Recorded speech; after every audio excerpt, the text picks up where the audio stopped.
unquote, business and human rights, unquote. In our interconnected global economy, businesses hold immense potential to drive positive change. However, they also carry a profound responsibility to ensure their growth and operations do not come at the cost of human dignity. The violations of fundamental human rights, such as forced labor, exploitation of migrant populations, and even human trafficking, are grave concerns that cannot be addressed by government alone. It requires the active and committed participation of the business community. The eradication of poverty, a cornerstone of the Sustainable Development Goals, SDGs, is intricately linked to fair and ethical business practices. Businesses and trade play crucial roles in uplifting communities and fostering inclusive growth. Upholding human rights within business operations is not only a moral imperative, but also a pragmatic necessity for sustainable economic progress. The UN Guiding Principles on Business and Human Rights offer a vital framework emphasizing the corporate responsibility to respect human rights.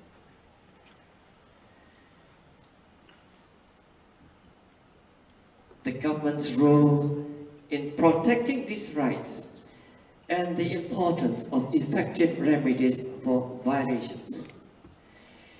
These principles must transition from abstract commitments to concrete practices embedded in every aspect of corporate governance and economic policies.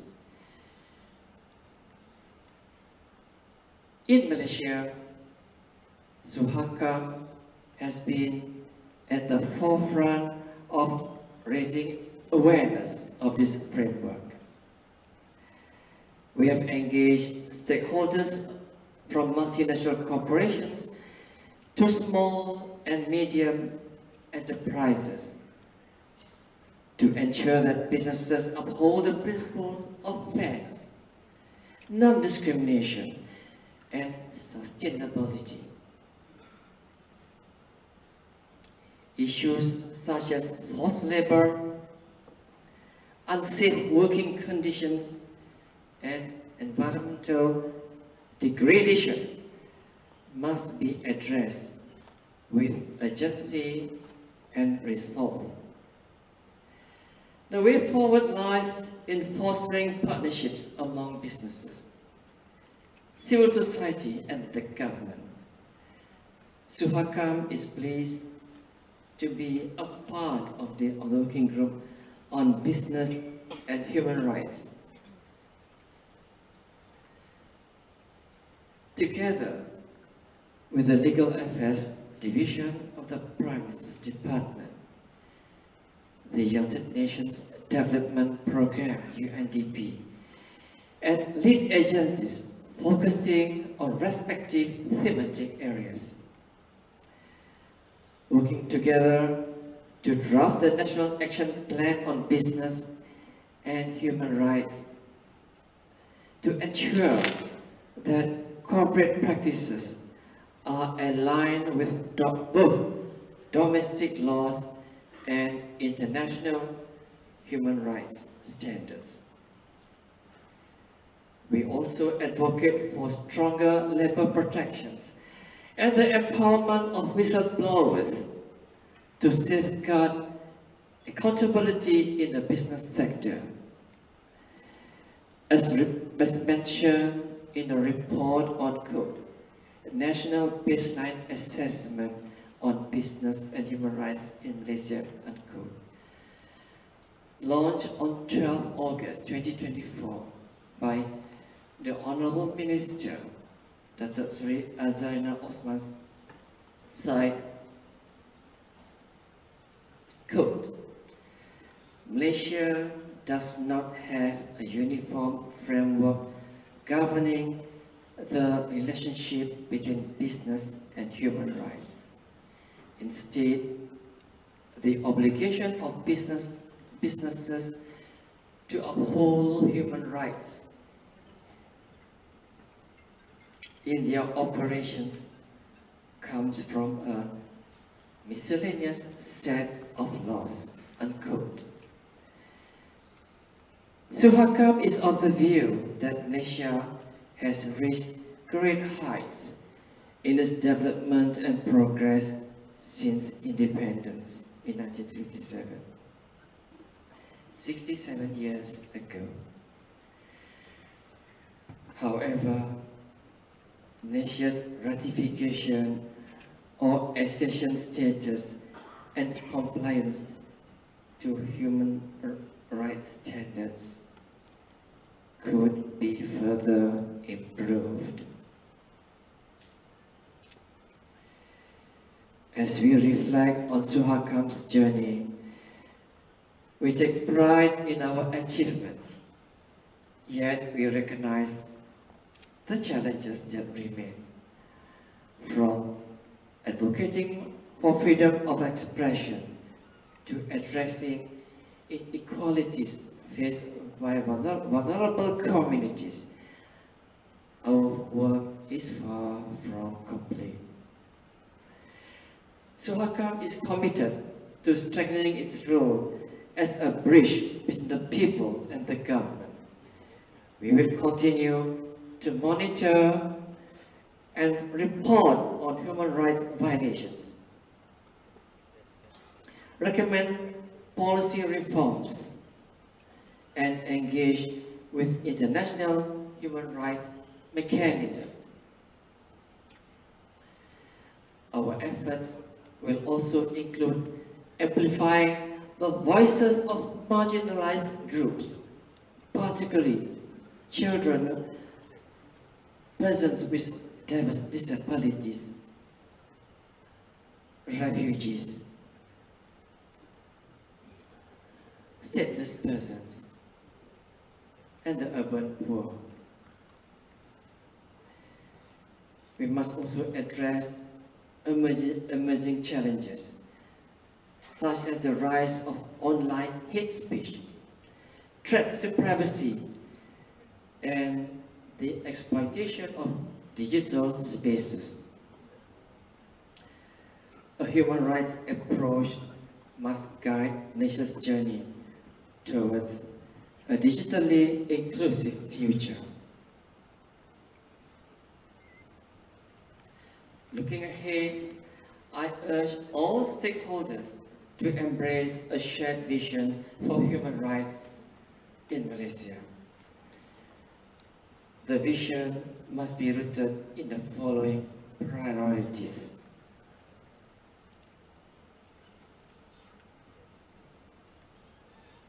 Number one, ratification or accession of international treaties.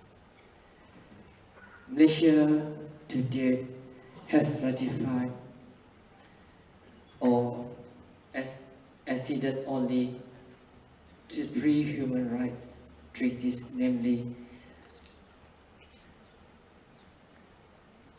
3 human rights treaties, for which we are not proud of. And these treaties involve discrimination against women, discrimination against persons with disabilities, and child's rights. Malaysia must take definitive steps to accede to the Refugee Convention of 1951, as well as to ratify or accede to the remaining key international human rights treaties, about 6 of them. And these include the Convention Against Torture and other cruel, inhuman or degrading treatment of or punishment, UNCT. The International Covenant on Civil and Political Rights, and the International Covenant on Economic, Social, and Cultural Rights. A majority of states in the world have already become state parties to these conventions. As we are all aware, ratification or accessions signifies not only our commitment and sincerity, but also our readiness to align national laws with global standards. Number 2, promoting equality and non-discrimination. We must intensify efforts to address disparities and discrimination in all its forms, whether it is gender equality, race,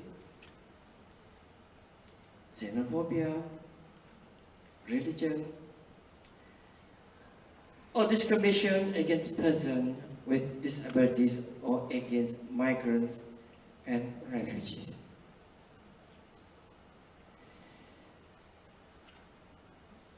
These challenges strike at the very heart of human dignity and unity.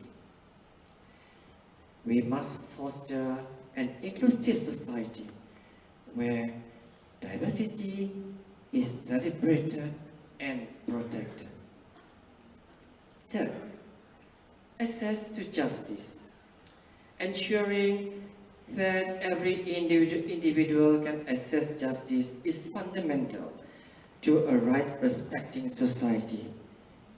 This includes strengthening legal aid mechanism, reforming laws that disproportionately target vulnerable groups, and enhancing accountability across institutions.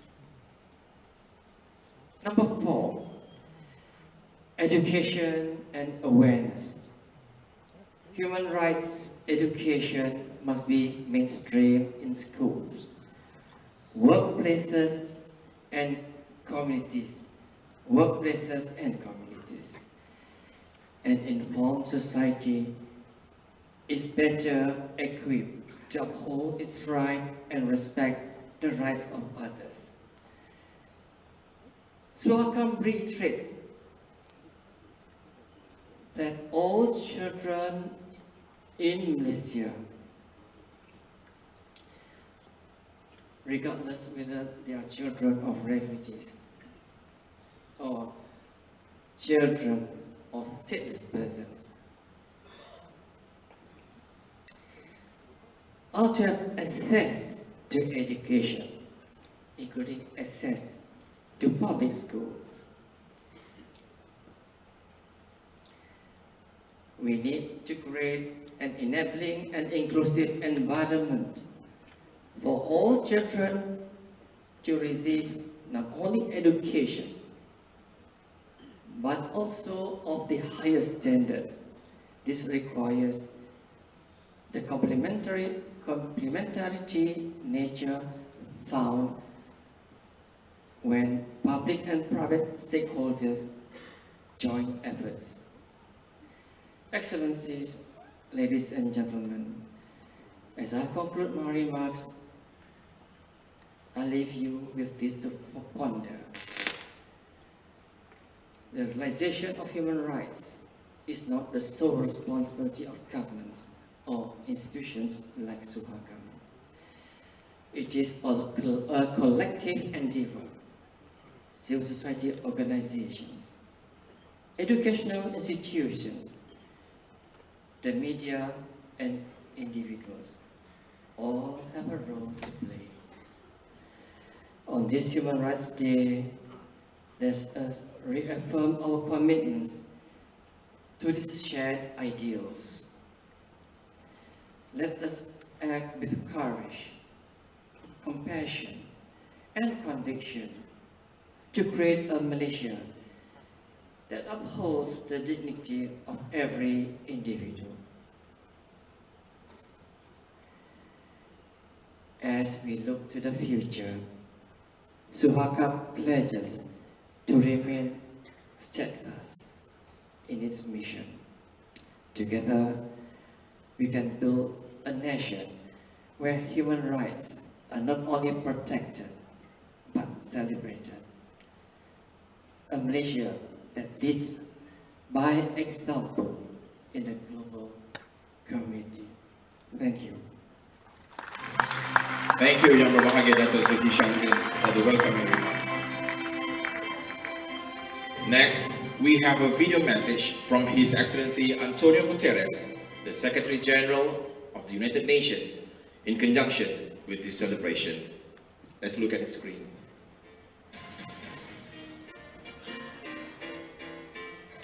Today we face a harsh truth. Human rights are under assault. Tens of millions of people are mired in poverty, hunger, poor health and education systems that have not yet fully recovered from COVID-19 pandemic. Global inequalities are running rampant and conflicts are intensifying. International law is willfully ignored. Authoritarianism is on the march while civic space is shrinking. Hateful rhetoric is fueling discrimination, division and outright violence, and women's rights continue to be rolled back in law and practice. This year's theme reminds us that human rights are about building the future right now. All human rights are indivisible, whether economic, social, civic, cultural or political. When one right is undermined, all rights are undermined. We must stand up for all rights always, healing divisions and building peace, tackling the scourges of poverty and hunger, ensuring health care and education for all, advancing justice and equality for women, girls and minorities, standing up for democracy, press freedom and workers' rights, promoting the right to a safe, clean, healthy and sustainable environment, and defending human rights defenders as they carry out their vital work. The recently adopted Pact for the Future reinforced the world's commitment to the Universal Declaration of Human Rights. On this important day, let's protect, defend and uphold all human rights for all people. Excellencies, ladies and gentlemen, now we would like to invite Ms. Karima El-Khoury, the United Nations Resident Coordinator for Malaysia, to deliver her opening remarks. Please welcome.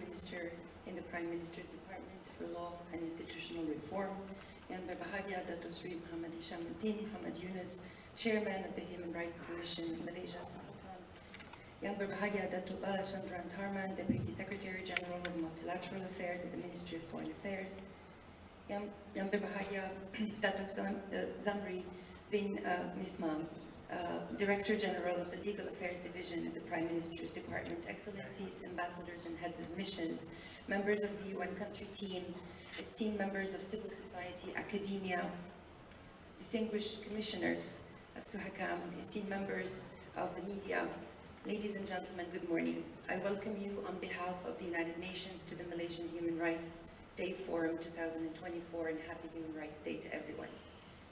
As in the past years, this event is organized in concert with the Ministry of Foreign Affairs, the Legal Affairs Division within the Prime Minister's Department, and the National Human Rights Commission, SUHAKAM. We deeply appreciate the strong and enduring partnership with the Government of Malaysia around advancing human rights. This collaboration has fostered meaningful dialogue and tangible progress, exemplified by this annual forum, which continues to grow in significance and salience with each passing year. We come together as many diverse stakeholders to jointly reaffirm our shared commitment to uphold and promote human rights as a cornerstone of Malaysia's development and its vision for an inclusive and equitable future.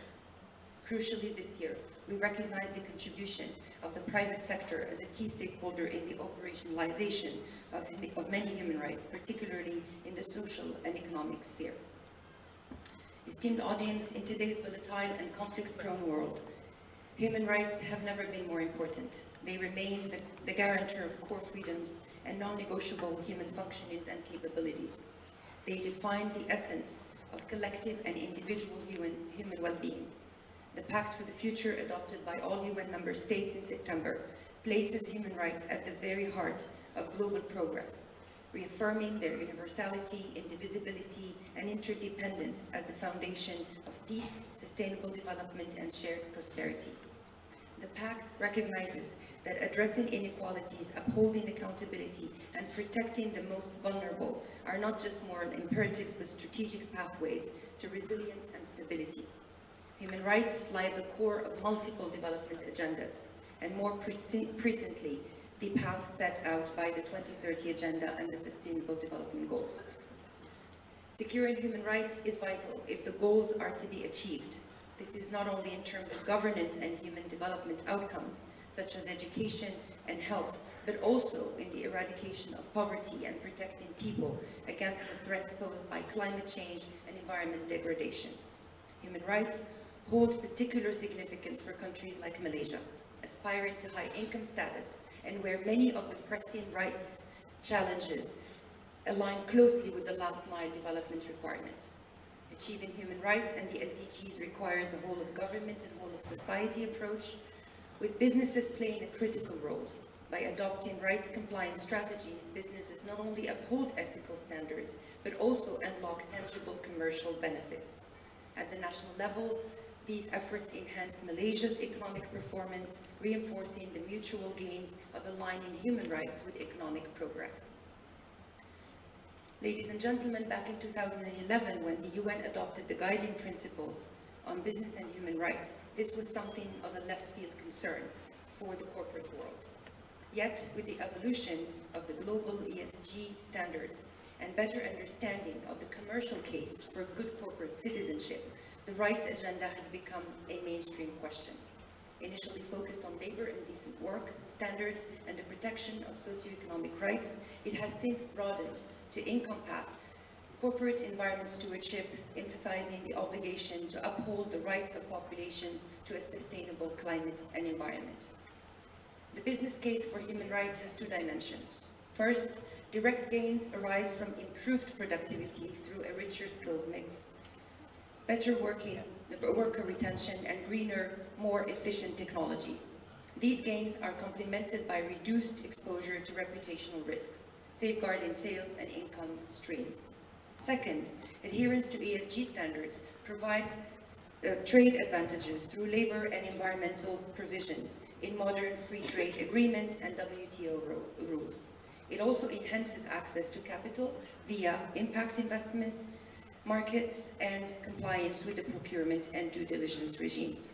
To put it simply, businesses can thrive precisely by doing well by the people, by respecting human rights of workers, of consumers, of neighbors within our shared environment. What does this mean for Malaysia? I suggest 4 key areas for action, and I chose these purposefully as both hot-button questions, but also ones where enterprises, large and small, can make a real difference. The first area centers on securing basic labor rights for all workers. This encompasses paying decent wages, respecting health and safety requirements, enabling access to social protection, consulting and enabling self-organization, and investing in skills and training. These requirements have a special relevance for informalized workers who often lack the status and wherewithal to voice their rights. By definition, this area includes non-discrimination in recruitment and in the provision of workplace entitlements for all. Second, and closely related, in the treatment of marginalized groups of workers, chiefly non-nationals and migrants. It is vital that these groups are treated fairly, on a level playing field with other workers, respecting cultural and group differences and taking reasonable efforts to accommodate their needs. The third pressing issue is the need to respect the land and resource ownership rights and the cultural rights of the indigenous populations. Enterprises are encouraged through business practices to recognize and accommodate the special character of indigenous peoples' claims on land and resources. Fourth are human rights associated with delivering a clean and sustainable environment. These are rights held by people as consumers of enterprises' goods and services, and as their common neighbors. Businesses are increasingly accepting that they hold an obligation to limit the impact of their operations on nature and the climate. Esteemed audience, ladies and gentlemen, the United Nations is greatly encouraged by the response and engagement of the government of Malaysia and of the Malaysian business community. We have seen successive milestones rooted in the core tenets of the guiding principles. First, I pay tribute to SUHAKAM's publication in 2015 of its strategic framework on National Action Plan on Business and Human Rights. The Commission's work, supported by our UN country team, kick-started the process of bringing and translating the UN guiding principles to the Malaysian context. Second, in 2019, the Legal Affairs Division initiated work in earnest to develop Malaysia's National Action Plan for Business and Human Rights. This major undertaking is taking shape, and UN will continue to provide support to its design and implementation. And third, significantly, under YB Minister Azalina's leadership, the National Business and Human Rights Baseline Assessment was completed earlier this year, providing a guide and the evidence base for the development of the National Action Plan. As the components of the National Action Plans are defined, I encourage all stakeholders, especially the private sector, to join in these endeavors. The UN Guiding Principles offer a blueprint for business action on human rights. In the context of Malaysia, we need to find innovative channels that will decisively mainstream human rights in business practices. A promising instrument is the use of human rights-based due diligence processes.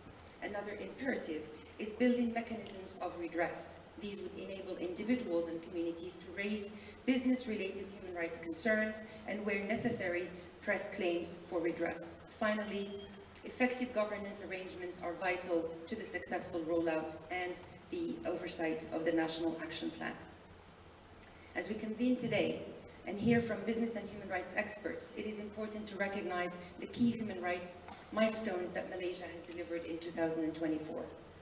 The completion of the Universal Periodic Review, UPR, cycle provided a critical platform for reflecting on progress while underscoring the substantial work still required to be addressed in order to overcome the persistent challenges that we have heard from the chairman of SUHAKAM. The review under the Convention on the Elimination of All Forms of Discrimination Against Women, CEDAW, highlighted the urgency of advancing gender equality and addressing systemic barriers to women's rights. Looking ahead, the upcoming review under the Convention of the Rights of the Child, CRC, presents an opportunity to further prioritize the rights of children and protect all children from harm. The Convention on the Rights of Persons with Disabilities, not yet reviewed, is a powerful instrument to promote, protect, and ensure the full and equal enjoyment of all human rights and fundamental freedoms by all persons with disabilities. We applaud Malaysia's engagement with international human rights mechanisms, and I echo the call and effort to consider the ratification of other key treaties and conventions. As Malaysia advances in its reform agenda, inspired by the Madani principles, every new law or policy must start with a simple yet profound question. Does it bring us closer to realizing human rights and fundamental freedoms? Only by making this a cornerstone of the legislative process can Malaysia fully align its aspirations to progress and regional leadership with the universal principles of dignity, equality, and justice. Thank you very much. Thank you, Ms. Ehwal, for the remarks. Excellencies, ladies and gentlemen, we have come to the highlight of our program this morning, As we now have the great honor to invite Yang Berhormat Dato' Sri Azalina Osman Said, Minister in the Prime Minister's Department of Law and Institutional Reform, to deliver the official address. Please welcome, ladies and gentlemen, Yang Berhormat Dato' Sri Azalina Osman Said. Please, Dato' Sri. Bismillahirrahmanirrahim. Assalamualaikum warahmatullahi wabarakatuh. Bahagia Dato' Sri Muhammad Syamsuddin, Chairman of the Human Rights Commission of Malaysia, SUHAKAM, Ms. Karima, United Nations Resident Coordinator for Malaysia, Singapore and Brunei Darussalam, Bahagia Dato' Bala Chandran, Timbalan Ketua Setiausaha Ehwal pelbagai hala Kementerian Luar Negeri, Dato' Zamri, Ketua Pengarah Bahagian Hal Undang-Undang, distinguished guests, panelists, ladies and gentlemen. I am honoured on behalf of the Government of Malaysia to be here for the Human Rights Day Forum 2024. Today we reaffirm our shared commitment to the issues of dignity, freedom and equality for all. Human rights are the cornerstone not of a just and peaceful society as a nation, but also we strive to protect and empower these rights for everyone. This year's forum is significant as it unites diverse voices to discuss and advance our efforts in promoting human rights in society and business. This year's theme is empowering our rights, securing our future, business responsibility for people and nation. This reflects Malaysia's vision of aligning economic growth with human rights principles, ensuring prosperity while upholding the rights of all. Thank you so much to the Chairman of SUHAKAM and also the representative from United Nations with regard to both their speeches in reference to the Government of Malaysia's achievement so far in responding to the human rights. And congratulations also to the new Commissioner. We waited for so long on his appointment, so finally we managed to get one who's extremely well respected in our area. I'm a bit biased because lawyer and a judge, former judge of course. Ladies and gentlemen, members of the audience, the Government of Malaysia remains steadfast in our commitment to advancing human rights and have been taking steps for the past decade to foster a safe, inclusive and equitable environment. We are gathered today. I am pleased to highlight Malaysia's ongoing efforts on the advancement of human rights. In line with this, both the presenters have mentioned earlier with regard to Bahagian Hal Undang-Undang, the Prime Minister's Department, in issues of the NAP BHR 2025, I've spoken to the Director General of BHEUU that I would want to see by the first quarter of 2025, Bahagian Hal Undang-Undang delivers this so-called NAP BHR by 2025. Because I believe that this is the way forward to balance this issue of business, prosperity, and also to respect human rights. I hope we are able to engage state and non-state actors, including business, civil society, and those impacted by business-related human rights issues in a coordinated effort. This plan will help businesses align with international human rights standards. And I also hope that the zero draft is expected by January 2025 or the first quarter, marking a significant step forward in the ongoing effort. Towards this end, Bahagian Hal Undang-Undang Jabatan Perdana Menteri has published the National Baseline Assessment on Business and Human Rights, August 2024, providing a comprehensive overview of the current state of human rights in Malaysia and outlining the necessary actions to address existing challenges. The NBA identifies gaps, challenges, and areas for improvement, assisting businesses in Malaysia in aligning with international human rights standards. It covers key areas such as the environment, labor, and governance in line with global standards, particularly the United Nations guiding principles on business and human rights. By adopting these principles, businesses can work towards practice that respects human dignity, equality, and fairness. The NBA marks an important first step toward building a sustainable framework for business and human rights, reflecting our recognition that the well-being of our people and the sustainability of our nation's growth are intertwined. Ladies and gentlemen, the Madani government has introduced significant amendments to the SUHAKAM Act aimed at advancing human rights and promoting inclusivity. These amendments support gender balance and the inclusion of the people with disability, Commissioner in SUHAKAM's composition, while also enhancing government accountability by requiring agencies to respond to SUHAKAM's recommendation on human rights issues. This reflects the Madiani government's commitment to transparency and progress. Additionally, the Office of the Child Commissioner has been made a full-time position to provide a more focused approach to addressing children's issues. To further strengthen advocacy and protection of children, additional Children's Commissioner will be appointed in East and West Malaysia, working alongside the Chief Children's Commissioner. Access to justice is a fundamental to the protection of human rights as enshrined in the Universal Declaration on Human Rights. Guided by this principle, the Madani government has taken steps to enhance access by funding legal representation for eligible individuals in criminal and civil cases. Through government legal aid agencies and appointed panel of lawyers, qualified individuals have access to counsel in civil litigation and criminal defense, reinforcing the principles of legal representation. Private sector lawyers will also be offered to continue providing legal aid under the Jabatan Bantuan Government's management, with the governments covering the costs. These services also include the legal companion services to support child victims in criminal trials.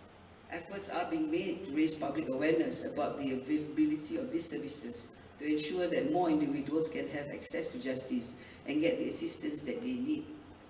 Recently, the Cabinet decided to replace the existing Legal Aid Act of 1971 with a more comprehensive act to strengthen Jabatan Bantuan Guaman JBG's capacity to provide services across criminal, civil and Sharia matters.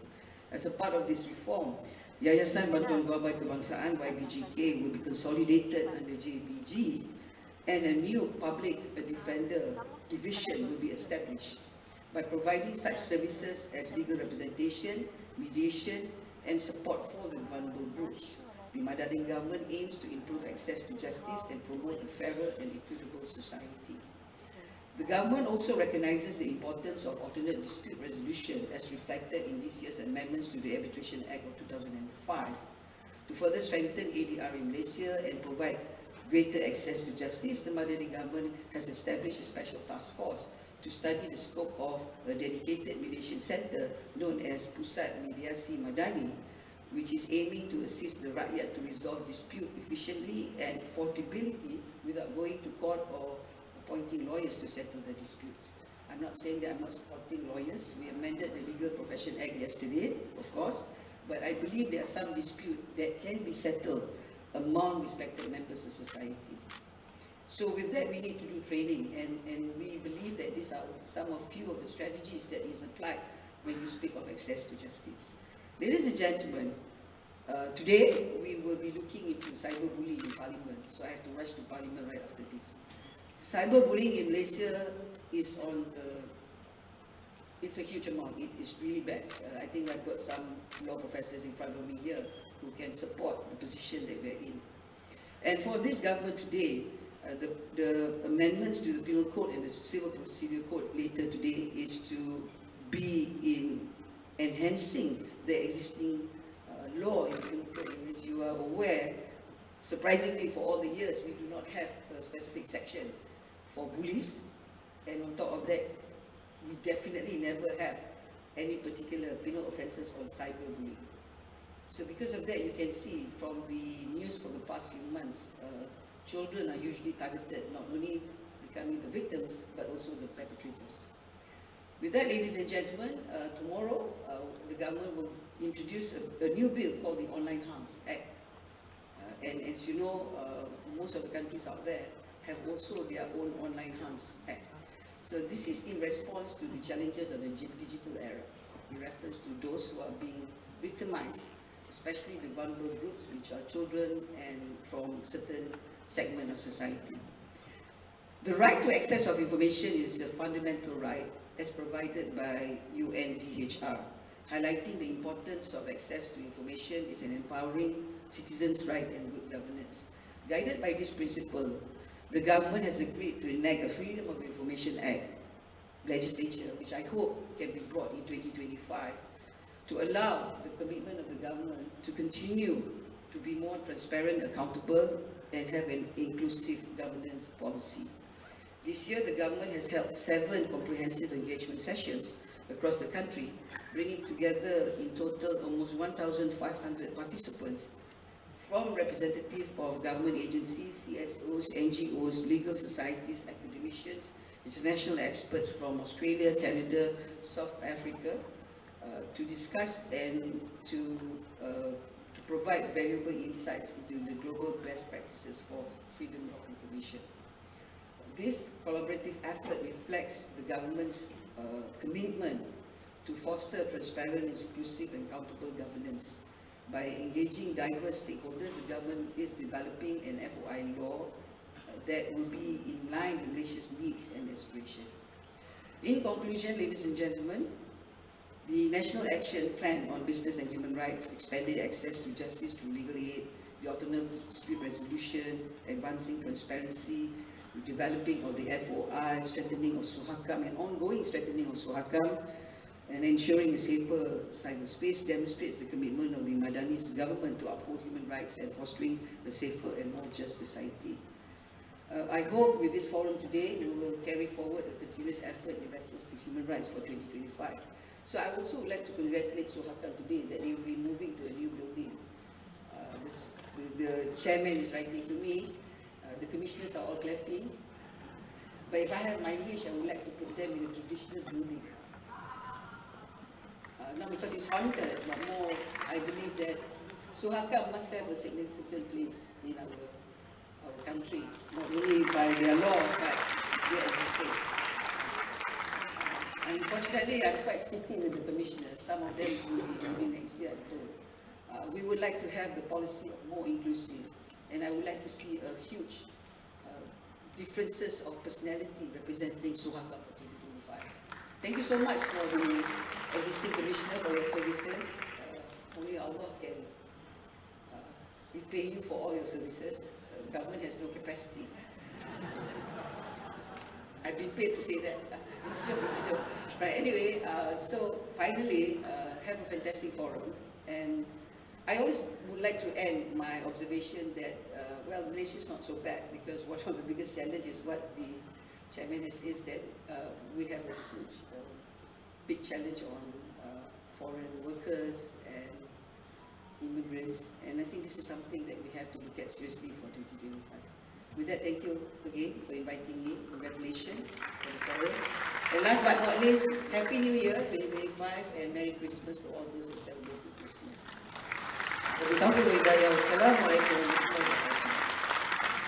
Thank you, Yang Berhormat Datuk Seri.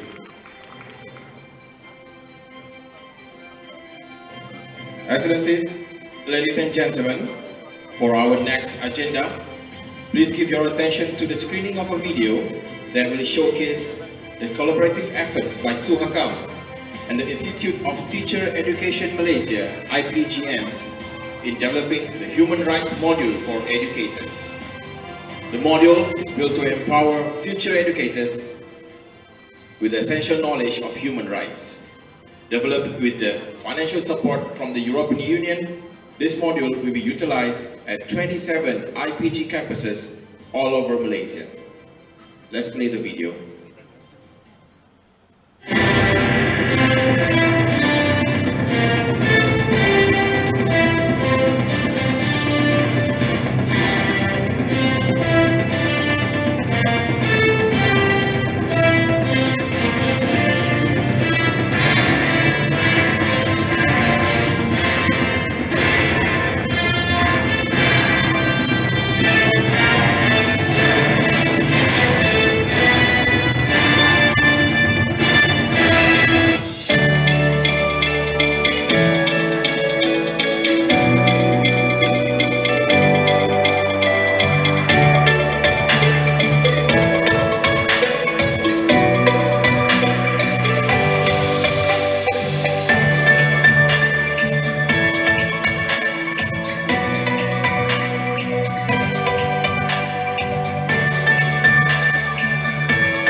we would like to invite Dr. Ismail Mohammed, a representative from IPGM, to join Yang Berhormat Dato' Sri Azalina on stage for the launching ceremony.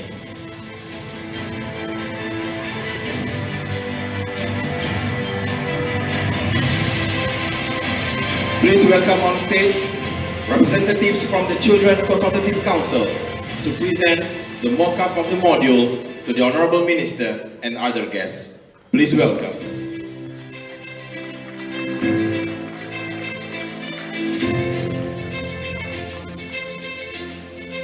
Ladies and gentlemen, the Children Consultative Council was established in 2020 to realize one of the 4 core principles of the Convention of the Rights of the Child, 1989. CCC consists of 18 children from across Malaysia, including Sabah and Sarawak, which will represent the voices of children in Malaysia. Once again, ladies and gentlemen, a round of applause to the Children Consultative Council.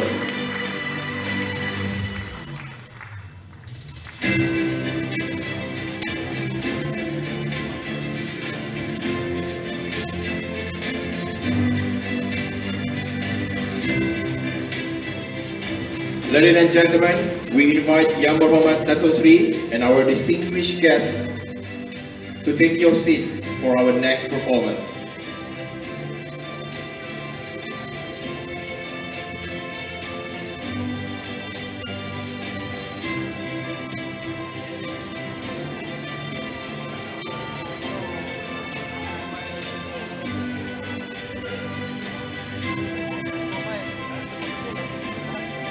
On behalf of the organizers, we would like to extend our deepest appreciation to Yang Berhormat Dato' Sri Azalina Osman Said, Minister in the Prime Minister's Department, for graciously officiating the Human Rights Day 2024.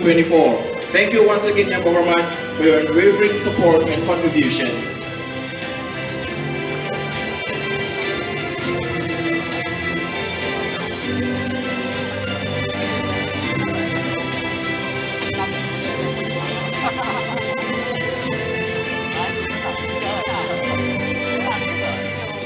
Excellencies, ladies and gentlemen, we have a special performance lined up for you today. Our first talent is Mr. Syed Hafiz Irshad, a 16-year-old student from Sri Serdang Secondary School. He will be delivering a poem on human rights. Please welcome on stage Syed Hafiz Irshad.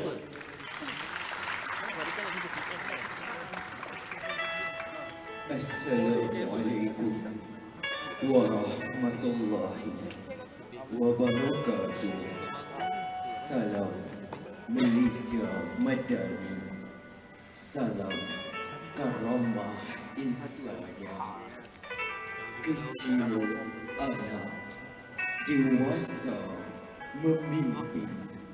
Hasil nukilan Akmal Laili Abdul Rahman dan Syed Hafiz Irshad.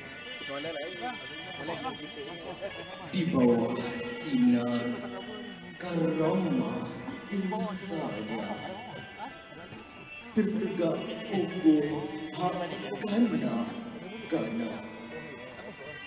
Dunia berputar penuh warna-warni.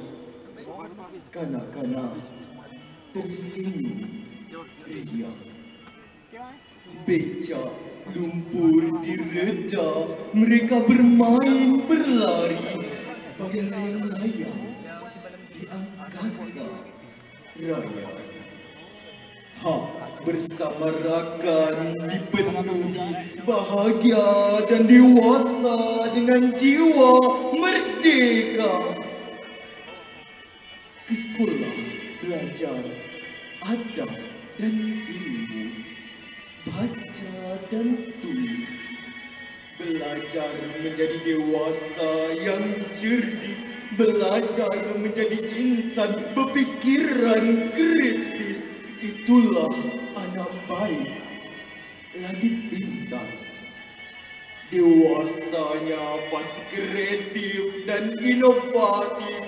Maka hak untuk belajar telah dipenuhi. Kita bina negara berteraskan karamah insania. jadi manusia bermaruah, jauh daripada palitan dosa, murahan demi masa depan gemilang. Bukan banglo mewah di pinta maupun mahligai puncak bukit, tetapi cukuplah selesa didiami. Lengkap kasih sayang dan cinta memenuhi ruang. Tidur tidak beratapkan awan, juga tidak melantaikan bumi. Itulah hak mereka yang perlu dipenuhi. Berlindung dari panas juga hujan, biar kecil tapi syarat kasih sayang. Makan cukup bagi kenyang, agar tiada perut kepedihan menahan perutnya kelaparan. Dibiarkan berkeliaran comot dan kusam, sampah dipunggah mencari hidangan, kesana kemari memohon belas ihsan. Sanggupkah kita hanya berdiam? Hak asasi mereka jangan kita dustakan. Pakaian cukup menutup semua, tidak perlu bermewah-mewah, agar tiada yang compang, camping, lusuh, buruk dan busuk. Kata nista pasti di telinga, etikan pasti merendahkan jiwa. Maka hak ini kita yang laksanakan, keperluan asas seorang anak. Mereka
our dear MC, and welcome everybody to our Human Rights Forum 2024.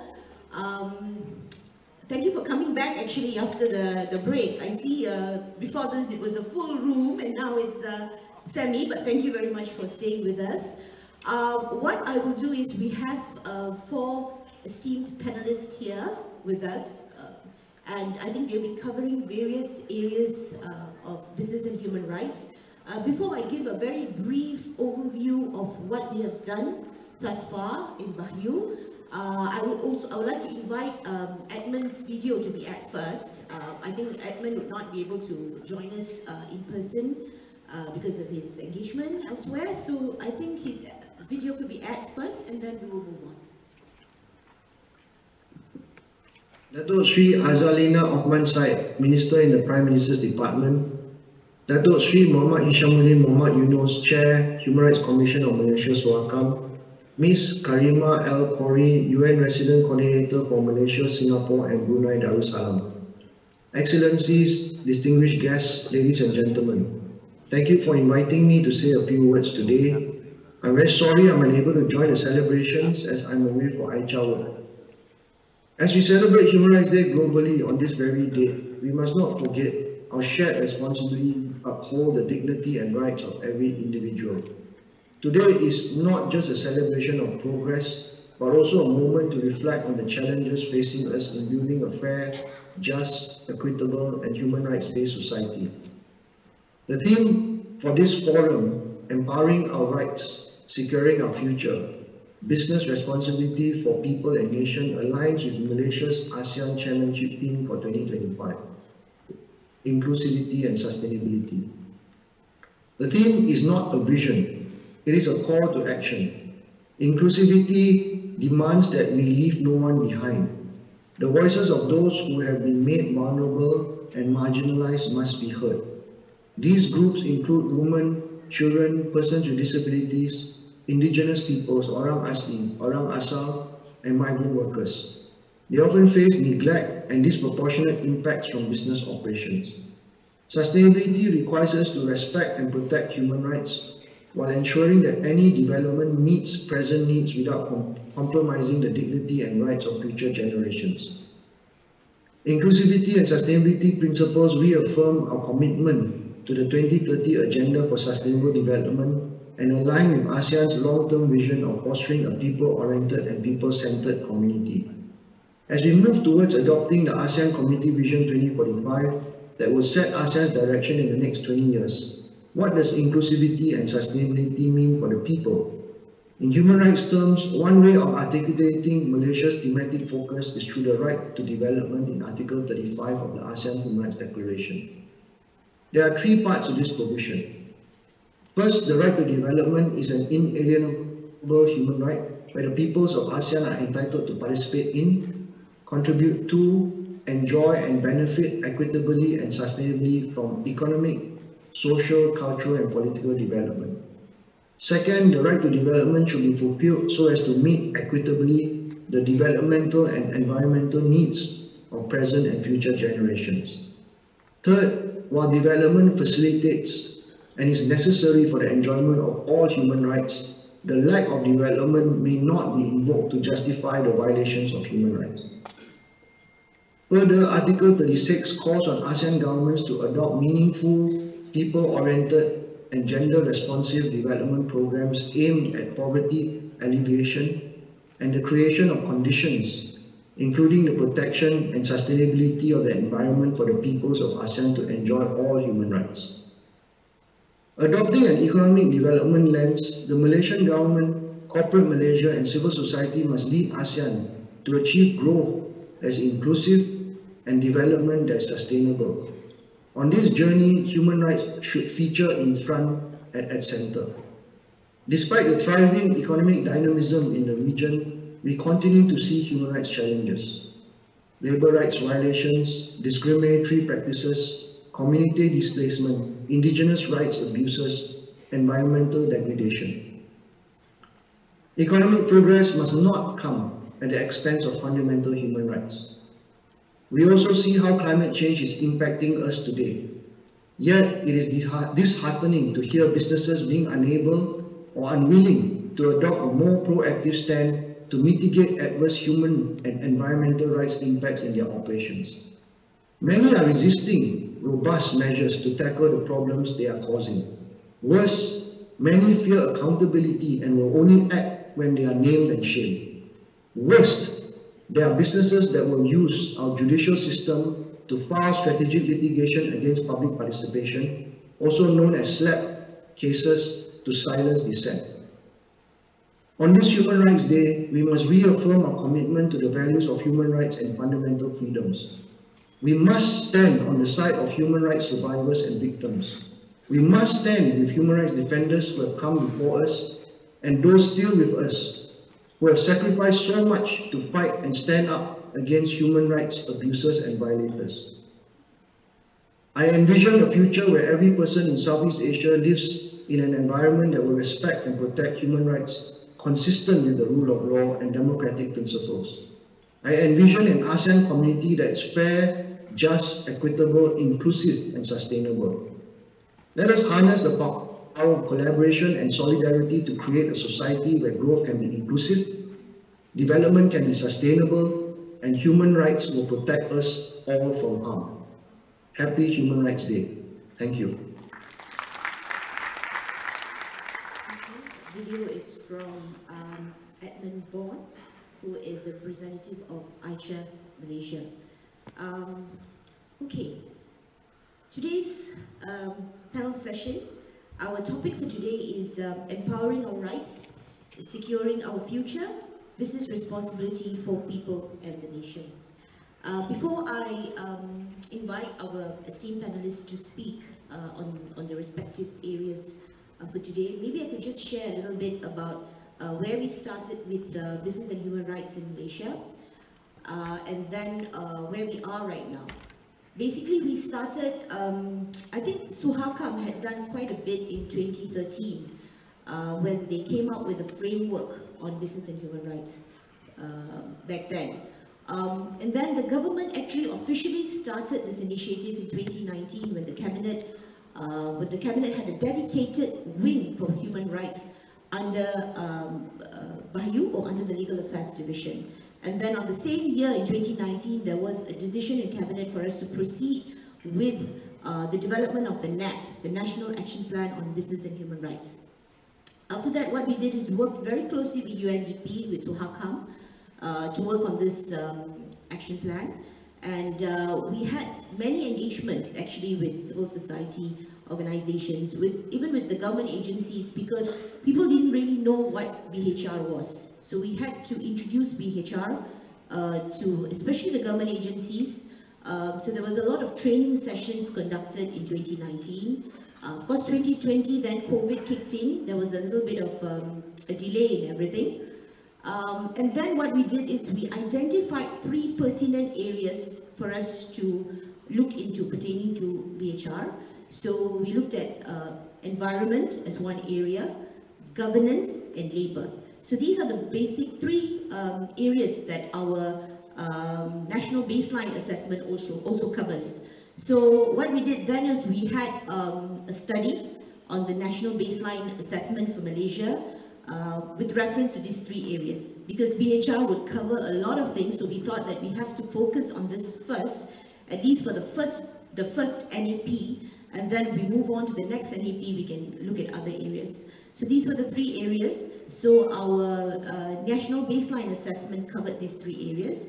And that was launched sometime in 2024, August 2024, I think.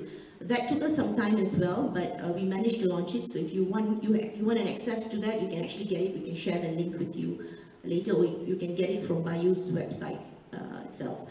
So now we are working on the NAP, the National Action Plan itself. We foresee launching our zero draft sometime next month. I hope we'll be able to do that sometime next month. And then we will have the NAP. As you heard the Minister earlier, she mentioned that she wants the NAP to be launched the first quarter. So I think BHEUU will have to deliver that. So that's where we are right now. And of course, we do understand after the launching of the NAP, just like any other action plans, there should be actions taken, and we will have to work very closely again with UNDP and SUHAKAM to look at the actions that we need to take, especially roping in the businesses and the civil society organizations. So having said that, we have our panelists with us here. If I could just introduce them briefly. We have Tengku Fauzi Abdul Hamid, who is the Commissioner of SUHAKAM, and Tengku has been there for I think almost about 3 years. Tengku with SUHAKAM, almost 3 years. Okay. We have Puan Shireen Jasmine Ali, a good friend of mine, who is the Director of Industry, Environmental, Social and Governance, ESG, the Ministry of Investment, Trade and Industry.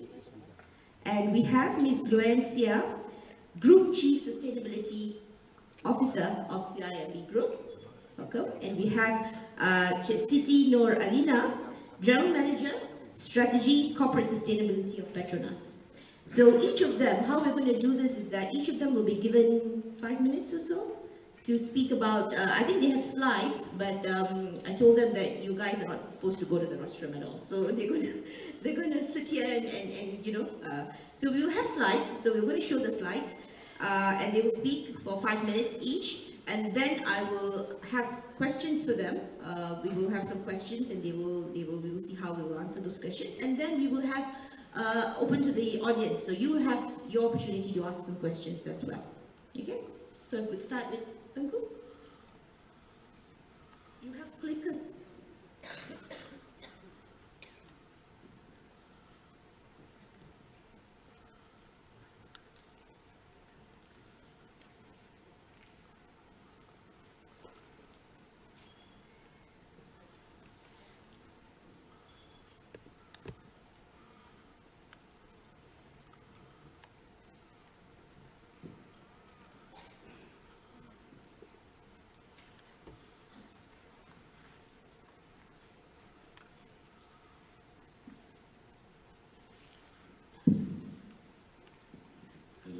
Good morning, everyone. Bahagian Datuk Bala, Deputy DG of Foreign Ministry. Yang Bahagian Datuk Ishamli Yunus, my chairman at SUHAKAM, and of course Dr. Polita from BHEUU, whom I respect, and the rest of the panel members. Good morning, everyone. Because I have 5 minutes, I think I will go very quickly over the slides so that you can see in perspective or bird's eye view.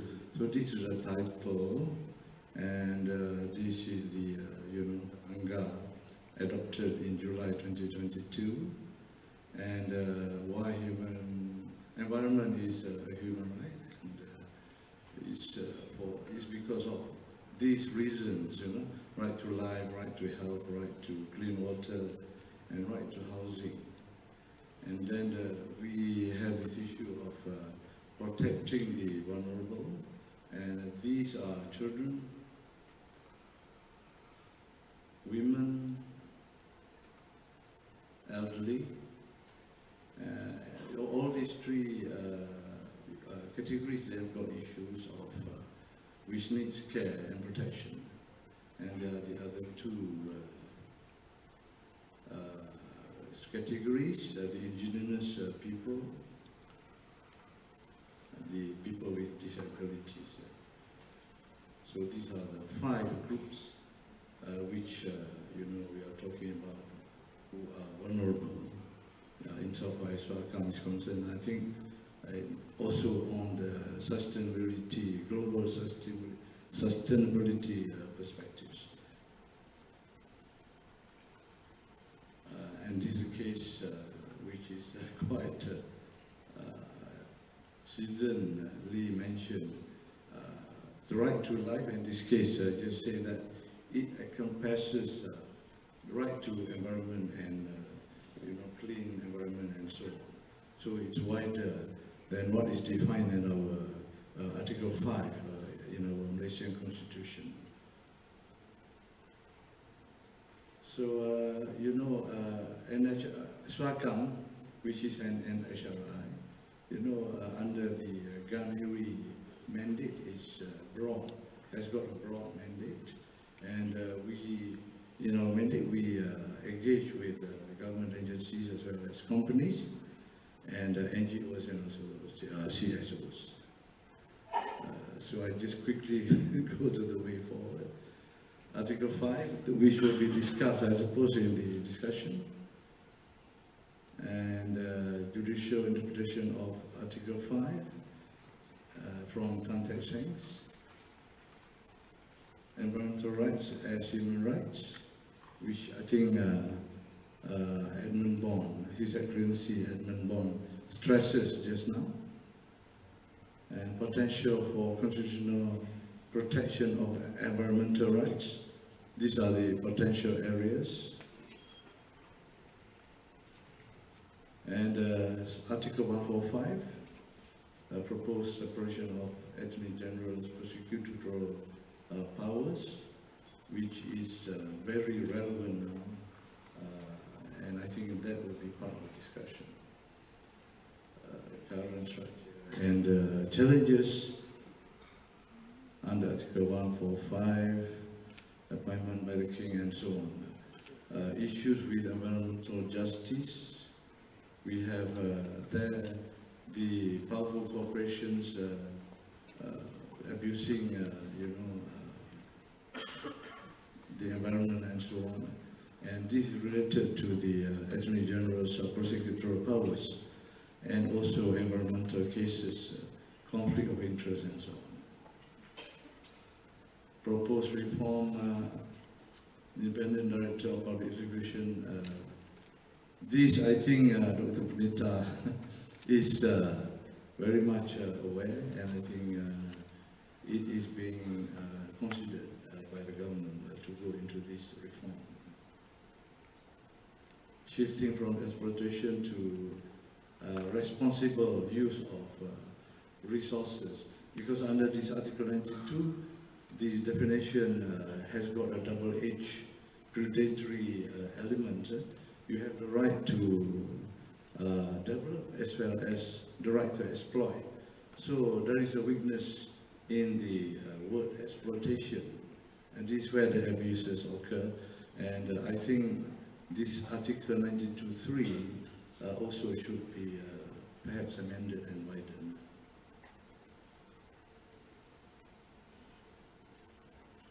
Sustainable Development Goals.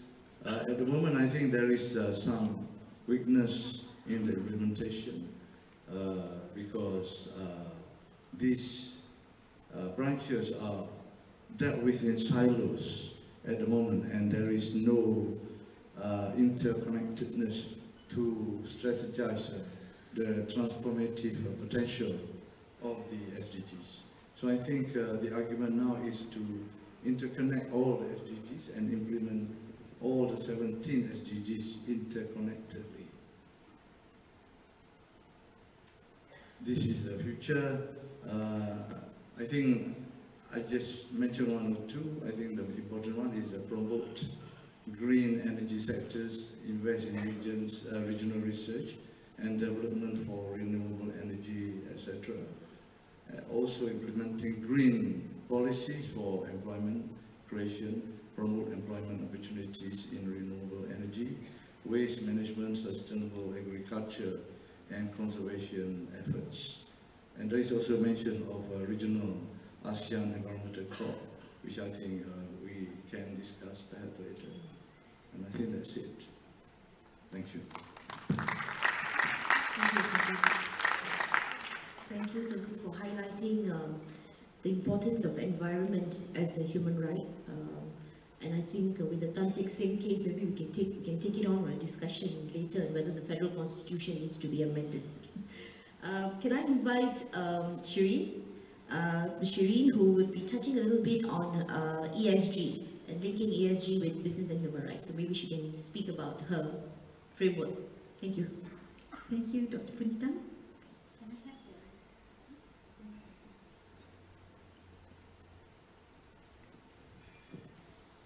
Assalamualaikum. Salam Malaysia Madani, ladies and gentlemen. MITI's commitment to fostering sustainability for the manufacturing sector in Malaysia is reflected in the National Industry, Environment, Social and Governance Framework, which we launched last year in October 2023. Basically, this framework is a key enabler for the push for net zero mission. In our another important policy document, which we also launched last year in September, which is the new Industrial Master Plan 2030. So basically, the ISG framework is supporting the push for net zero mission in NIMP 2030.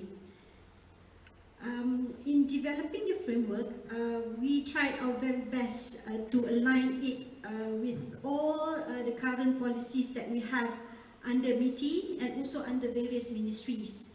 We align it with the SDG 70 goals and the 12 Malaysia plans, and also other policies, other important policies under MITI, such as the new investment policy and the new industrial master plan. We also try our best to align it with policies under other ministries, such as the NETR and LTLETS, Malaysia Green Tech, National Energy Policy, and so on. And the ISG framework envisions a manufacturing sector that not only thrives economically but upholds environmental and social responsibility. And the four main components of the ISG framework are namely the standards, financing, capacity building, and also the market mechanism. And it has 17 strategies and 50 deliverables. And the framework facilitates ESG adoption across all levels in the industry. When it comes to standard, we're looking at establishing a clear ESG benchmark for the industries. And under the capacity building, we are looking at equipping the industry, especially the MSMEs, with the knowledge and skills to adopt ESG practices. And in terms of financing, we are ensuring access to financial support for ESG-related initiatives. And for the fourth component, market mechanism, we're looking at creating opportunities and incentive to drive ESG compliance and competitiveness. Ladies and gentlemen, the framework will be implemented in phases. The first phase, the phase 1.0 is the just transition phase, which is from year 2024 until year 2026.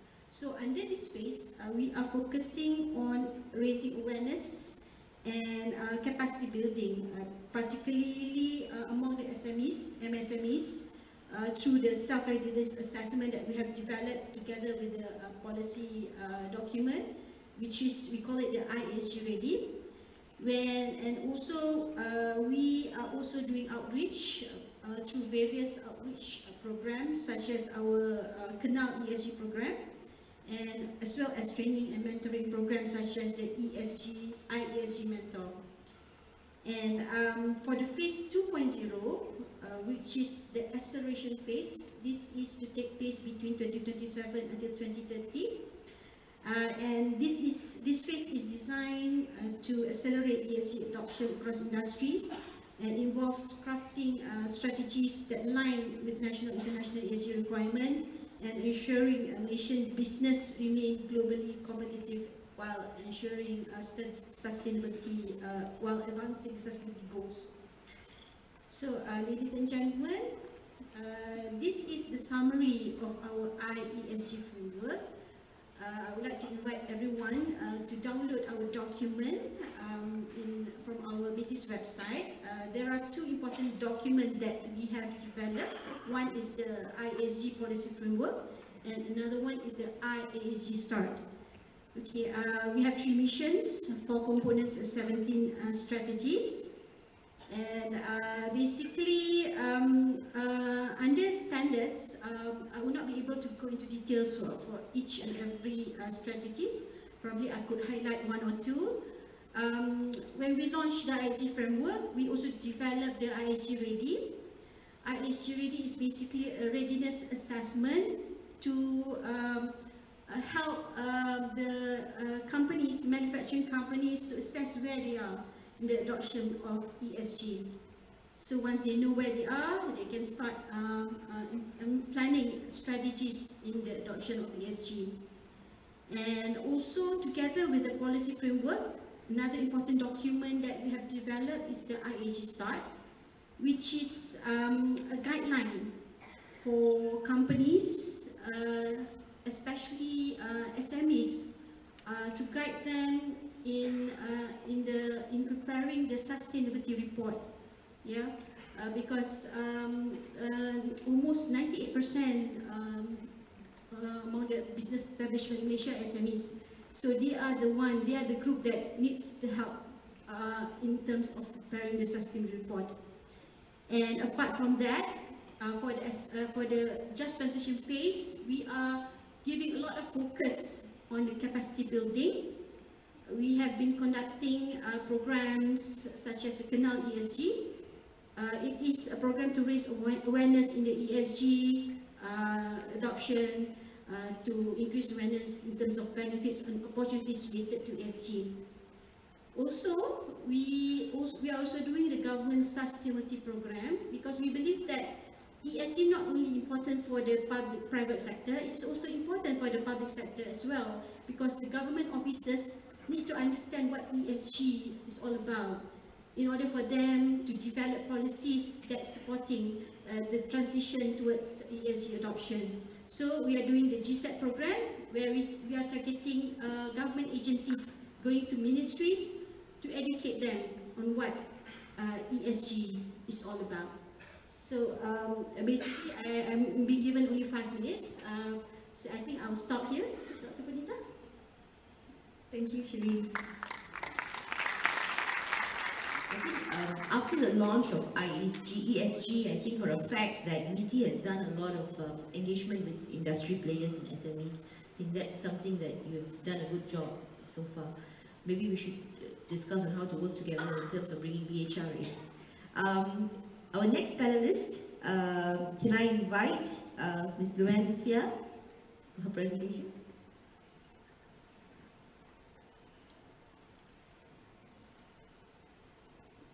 Good morning, everyone. Thank you for inviting me to speak from the, I guess, private sector and banking perspective. I was just saying to Alina here that I'm actually very nervous because there are a lot of lawyers in this room, and all the lawyers speak is really intimidating for non-lawyers. But anyway, just appear intimidating.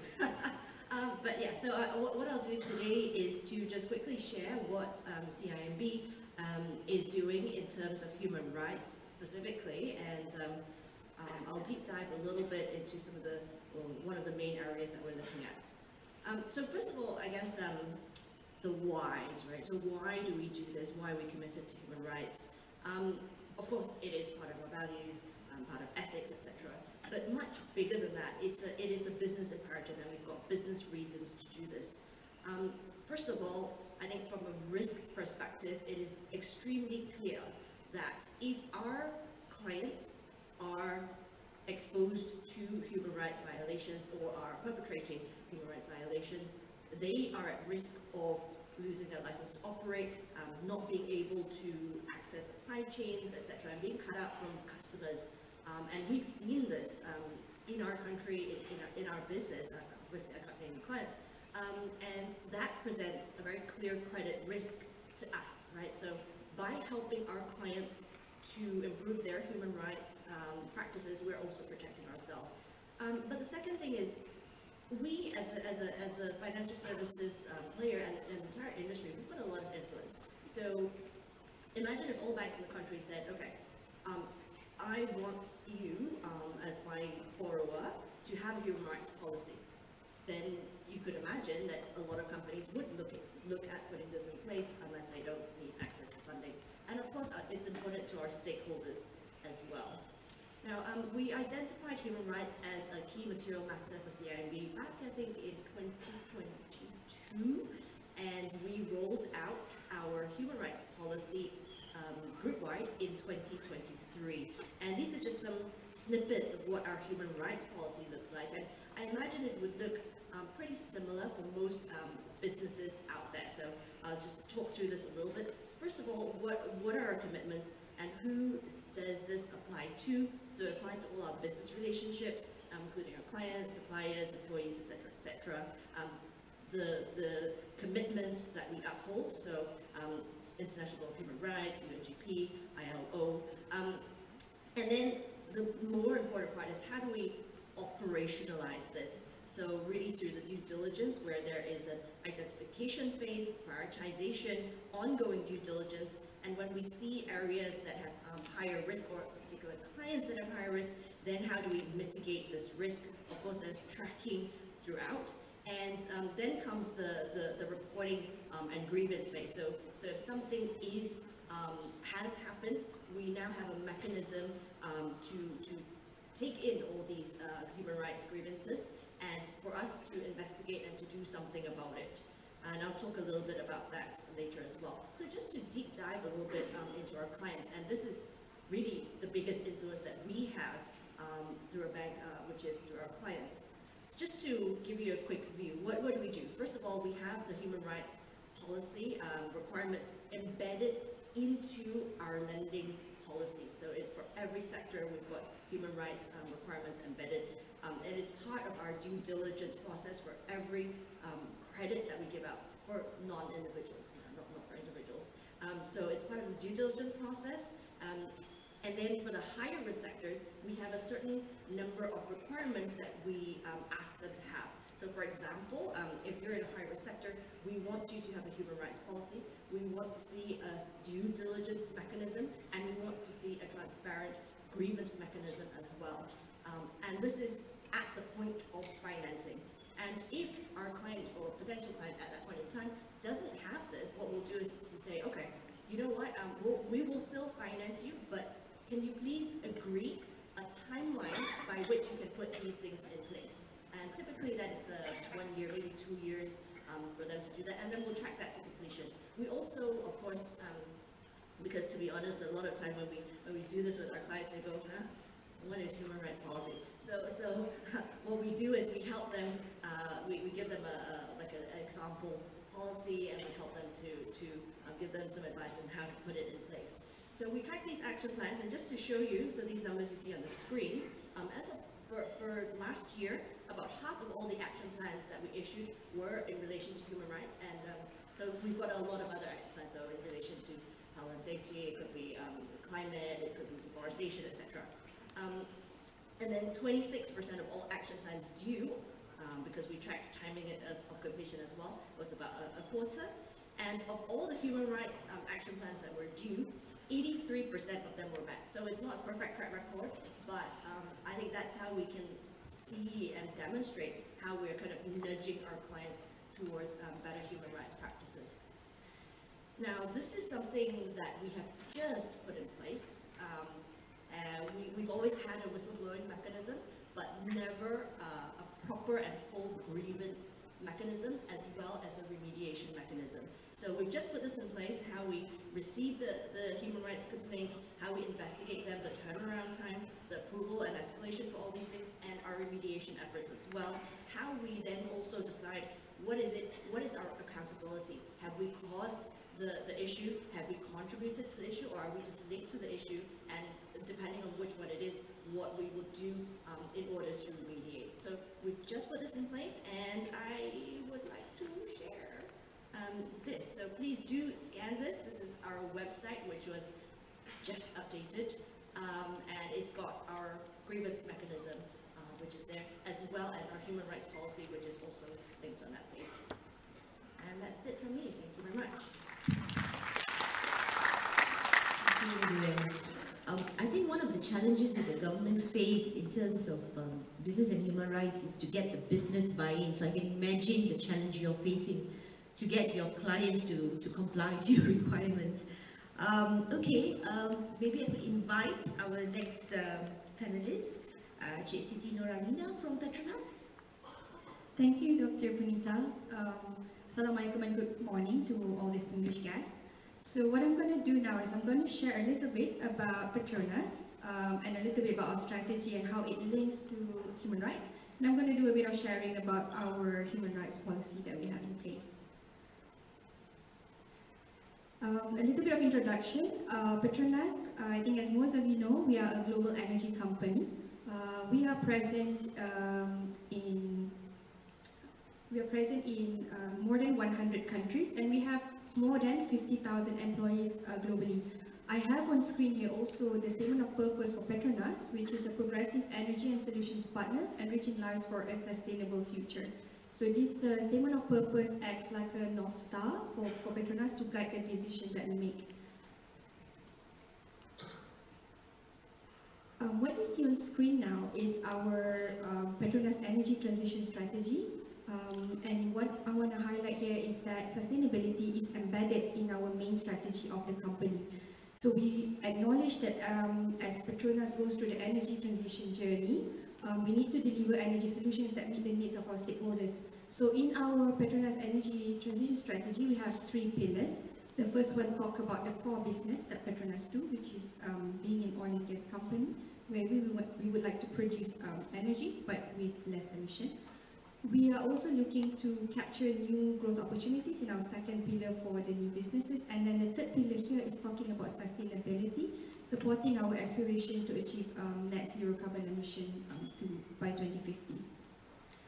So what does this mean when we deep dive into the third pillar for sustainability? So Petronas earlier this year in August, as part of our 50th anniversary, we launched our Petronas sustainability approach, where if I could bring your attention to the middle part of the chart, that's the desired outcome that we want to reach in our sustainability approach, which is to create sustainable value through responsible governance. And to deliver this sustainable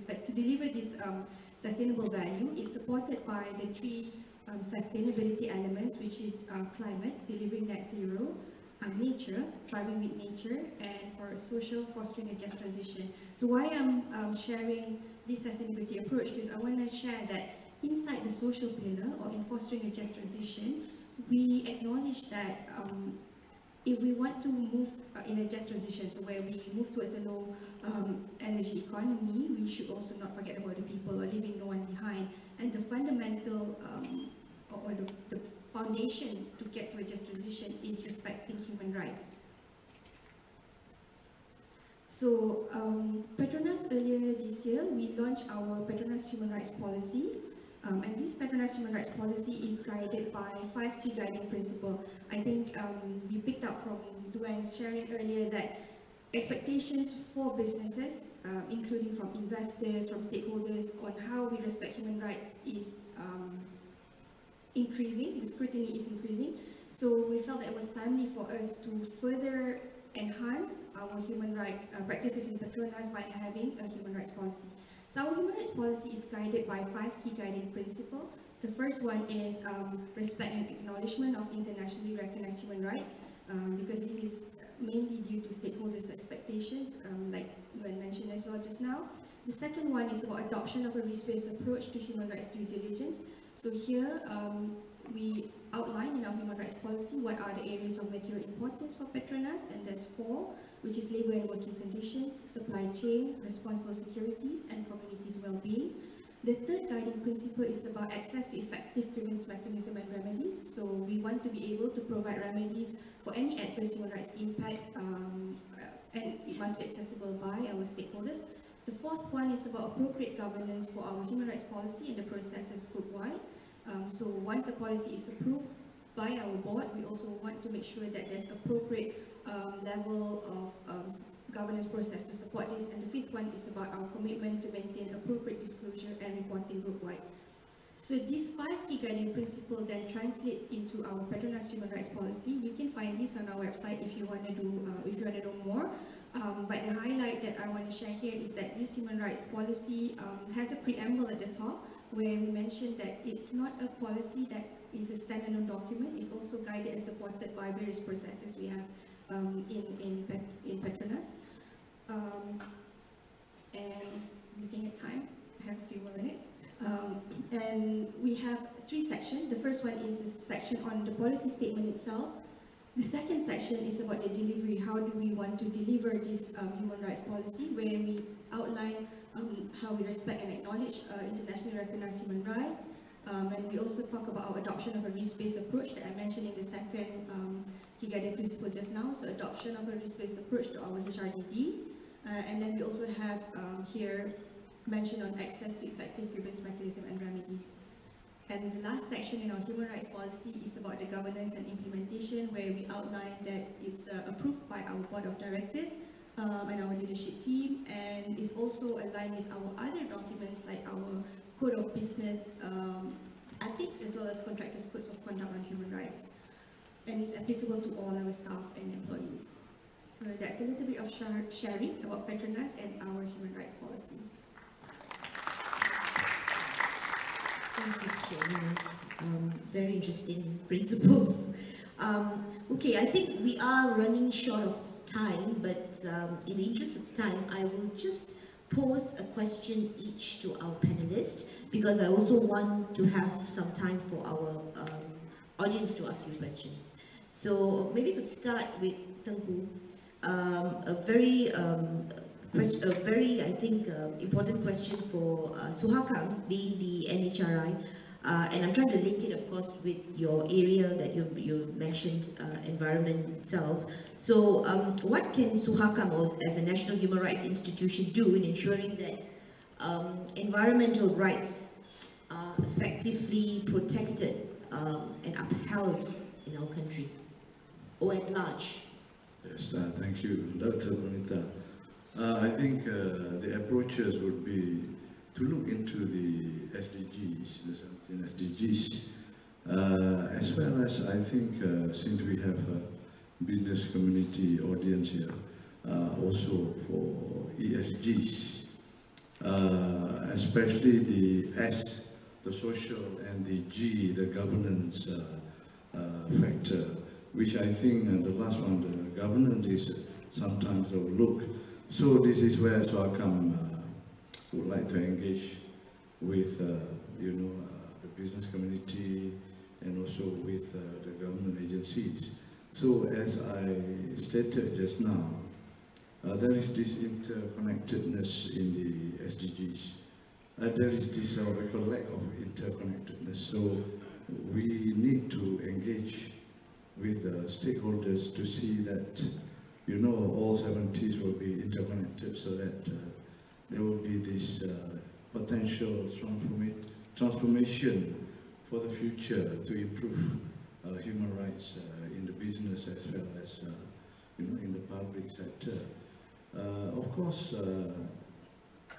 we were also talking just now about the 5 groups of vulnerable, marginalized groups, and I think SUHAKAM have been doing this since I think its establishment in 1999, going around the country to meet the vulnerable communities like stateless persons, children, women, as well as orang asli and also orang asal from Sabah and Sarawak. We have been engaged with these people consistently, and I myself also visited some of the islands in Sabah of Semporna, I think, and we have seen for ourselves how these people live and what problems they have.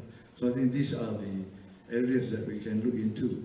And coming to legislation, I also mentioned just now on the various articles of the Constitution, Article 5, Article 92 and so on. Article 5, I think, should be looked urgently.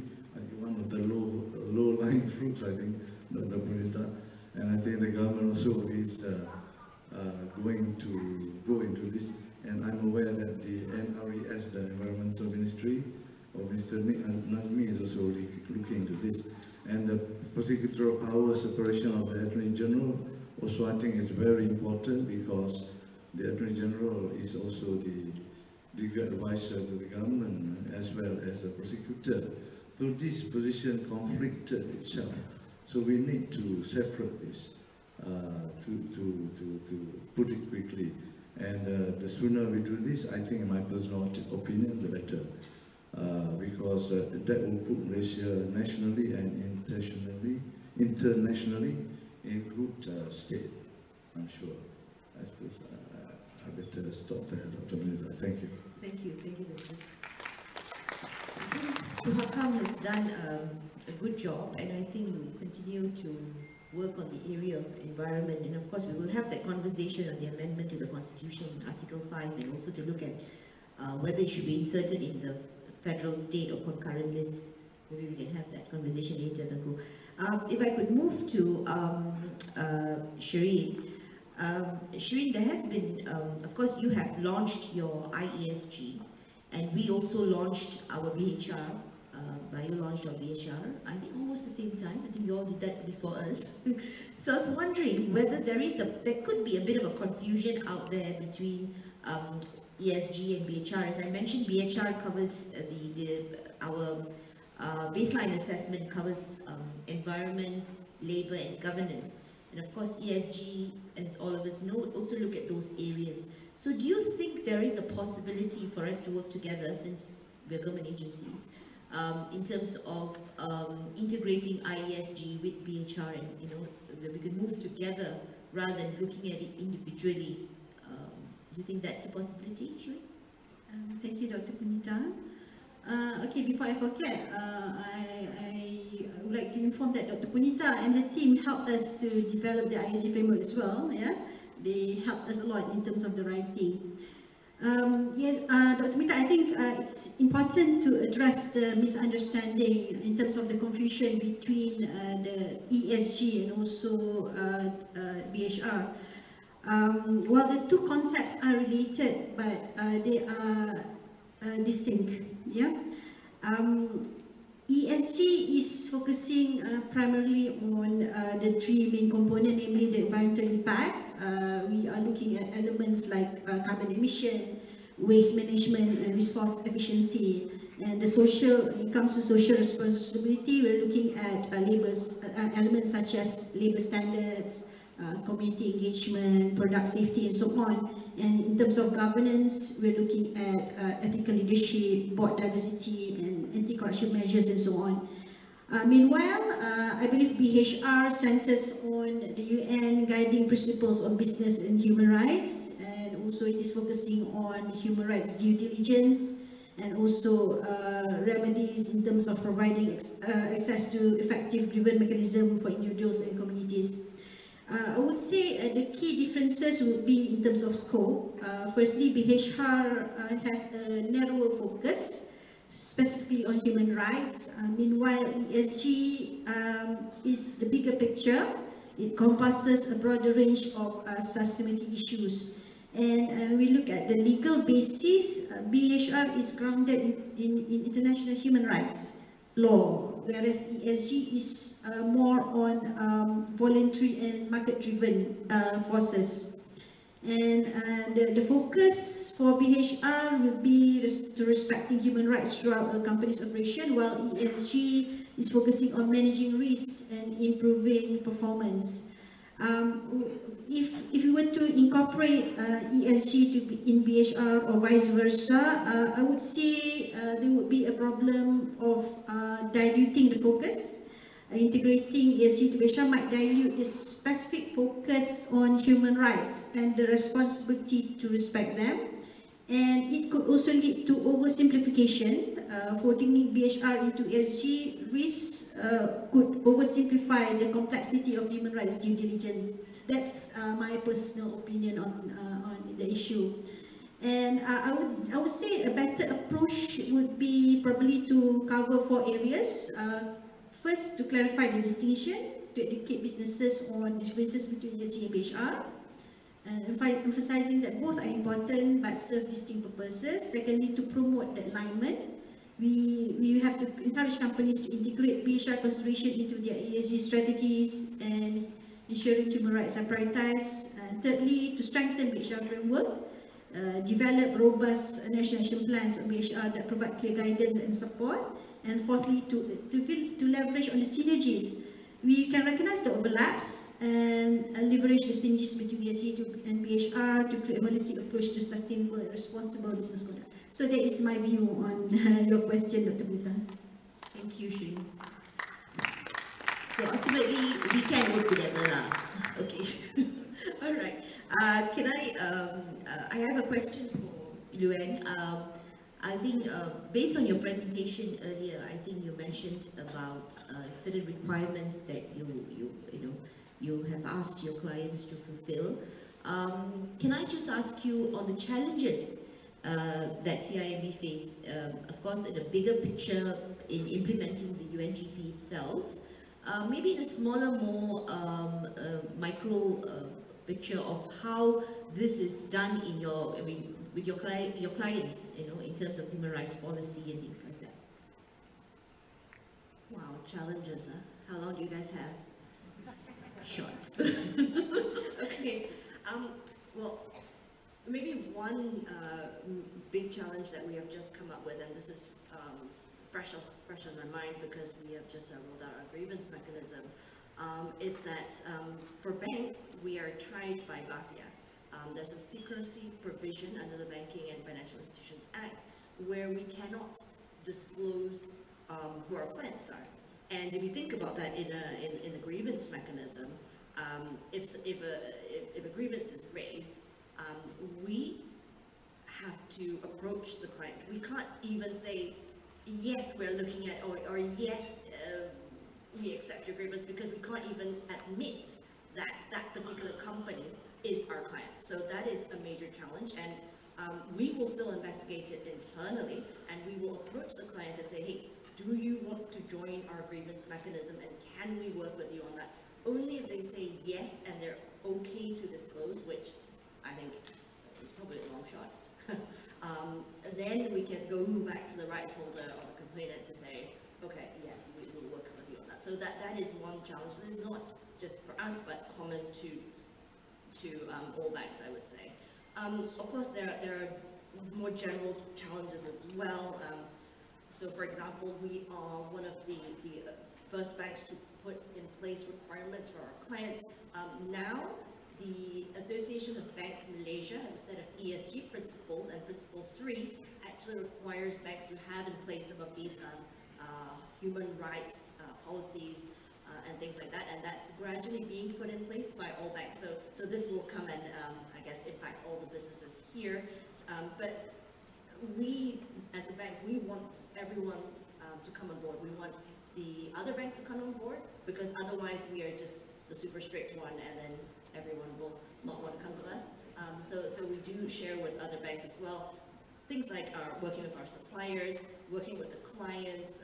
At a broader level, for example, we're trying to raise awareness and commitment through the CEO Action Network, and that's a network of 75 CEOs of large companies, and we've got a set of collective commitments that everyone commits to, and one of those commitments is in relation to human rights. So there are things that CEO Action Network members are doing, and we're trying to raise kind of the level of commitment at the industry level as well.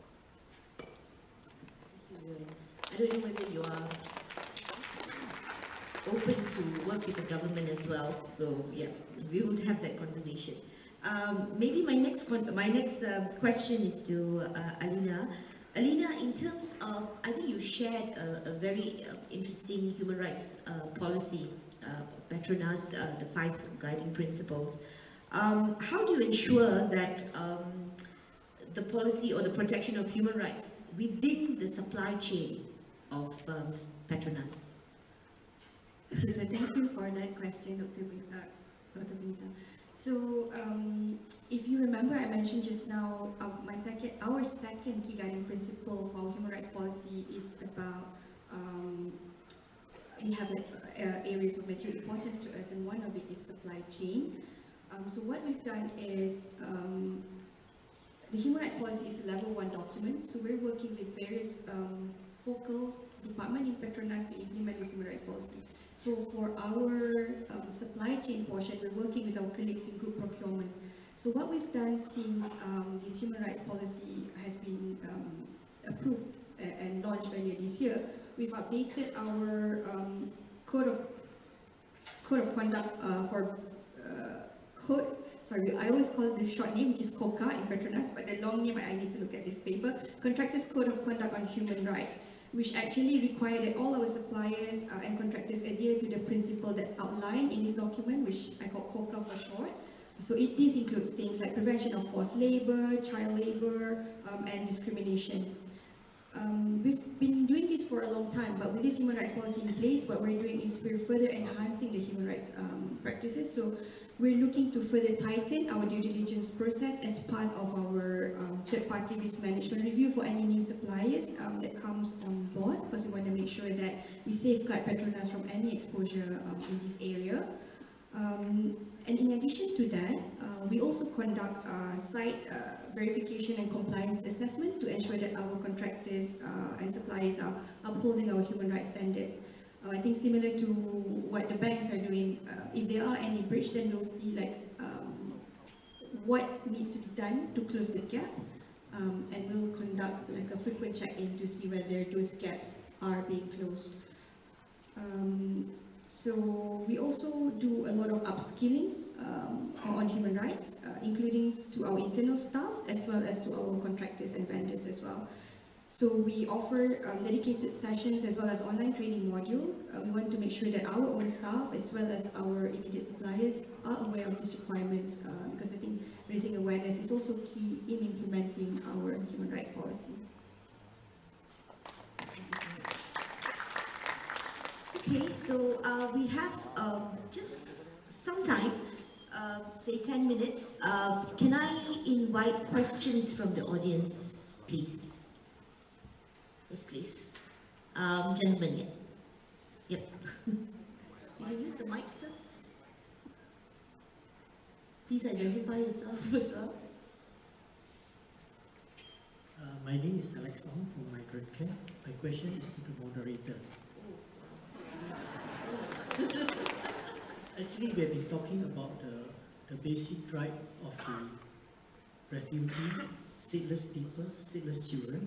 I wonder from your department, is there any roadmap in developing the structural policy towards this particular community? It seems like on the stage there are more private initiative, stakeholder, more than the government.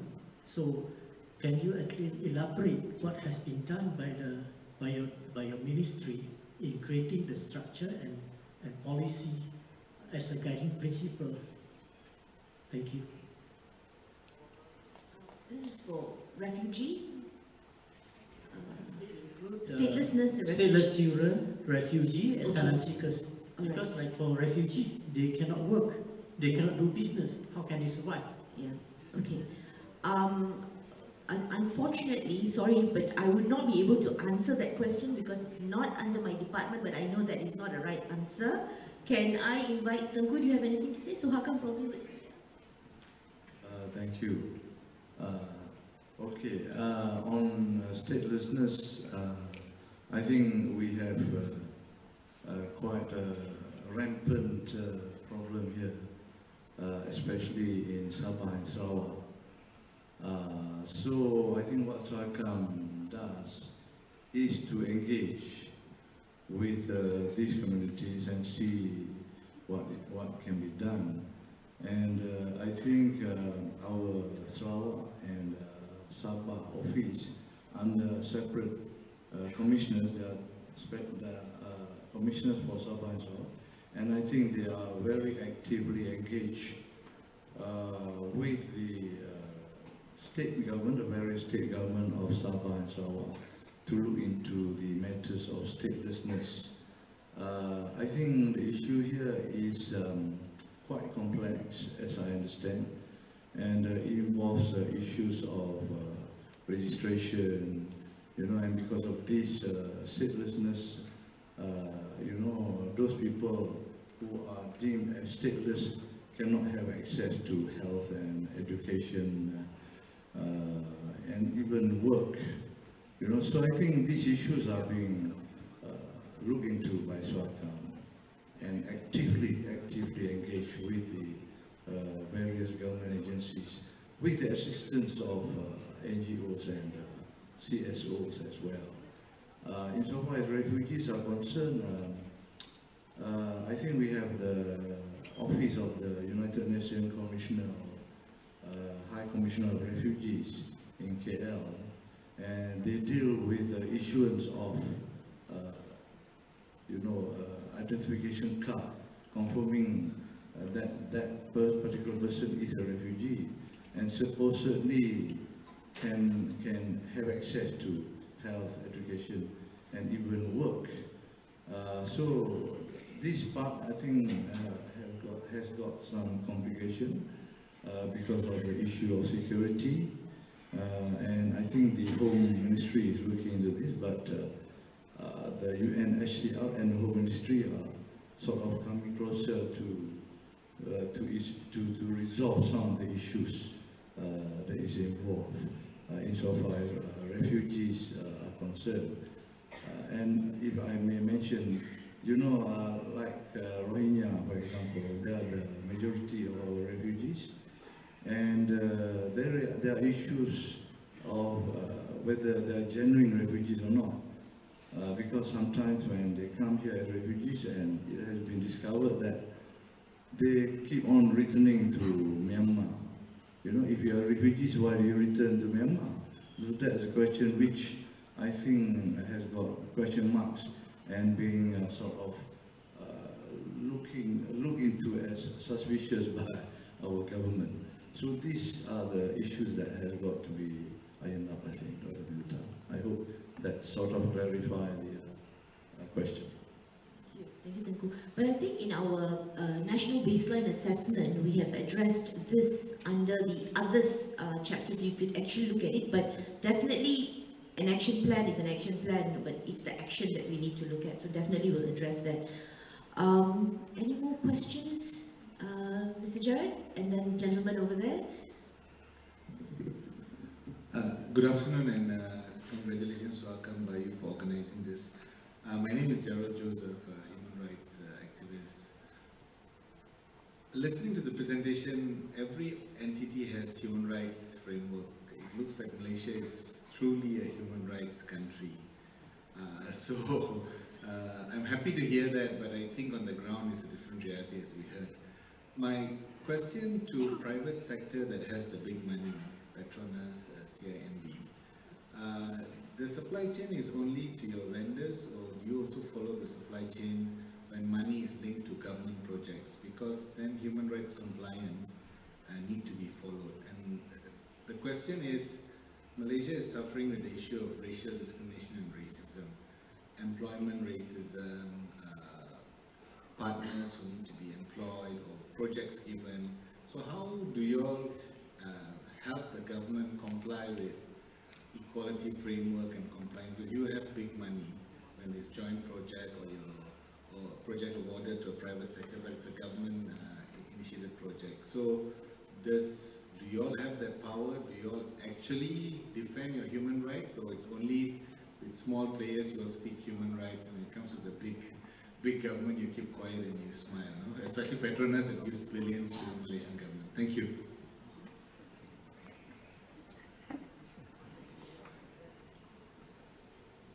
Start first.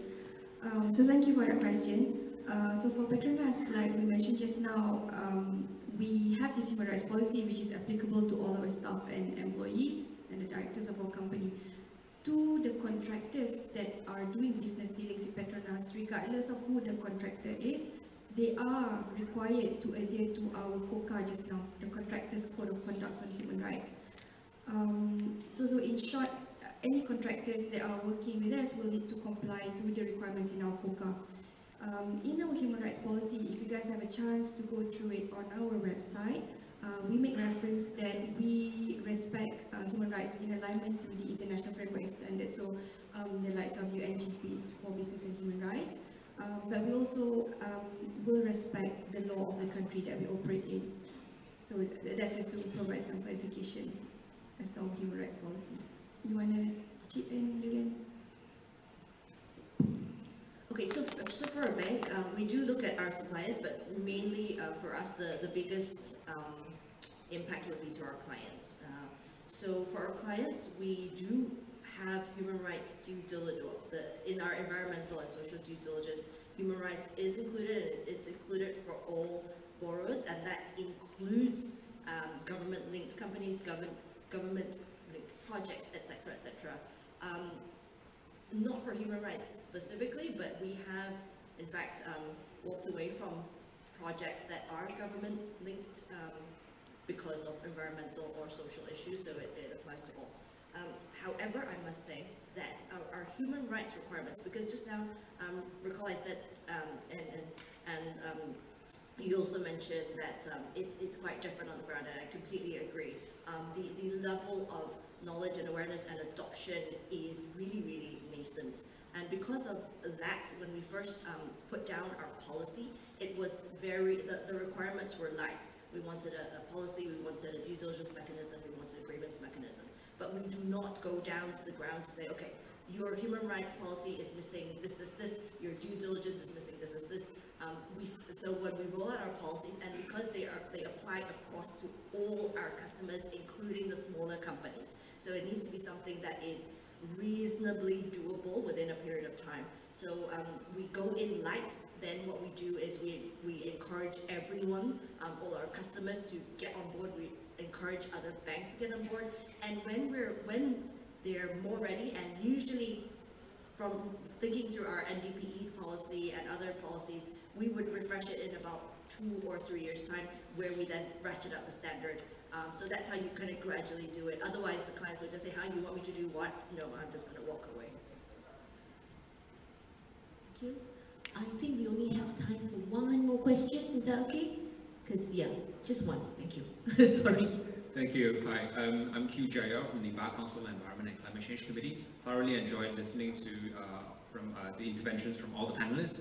I have a feedback in response to the very important question that Dr. Punita, you posed to Shireen about the connectedness or the disconnectedness of ESG and BHR. And I'd like to say that I think while programmatically they can be different, and because they have evolved from separate places and initiatives in different times, I think as policymakers it's very important for us to ensure policy cohesiveness and also understand that at the core of these efforts.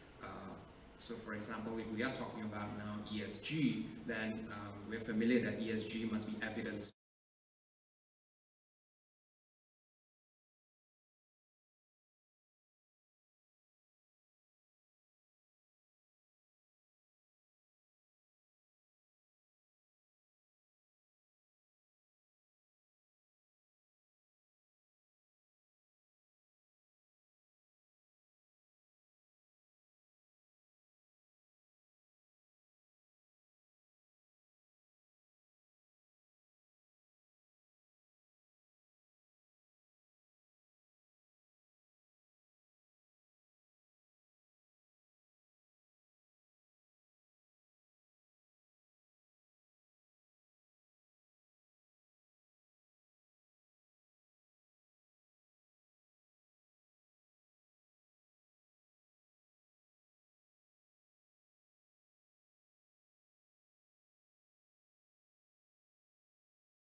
Our panelists,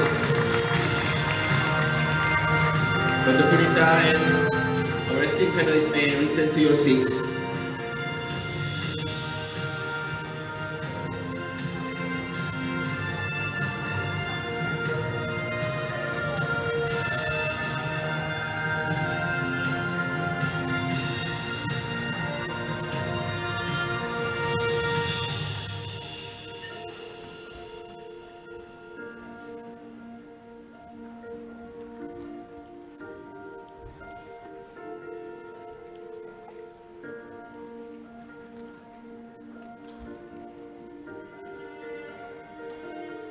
Excellencies, ladies and gentlemen, the government, with the support of the Office of the High Commissioner of Human Rights, has translated the 9 core human rights treaties, the Refugee Convention and the Rome Statute into the national language Bahasa Melayu. The 4 Geneva Conventions have also been translated into Bahasa Melayu in collaboration with the International Committee of the Red Cross, ICRC, and the United Nations in Malaysia.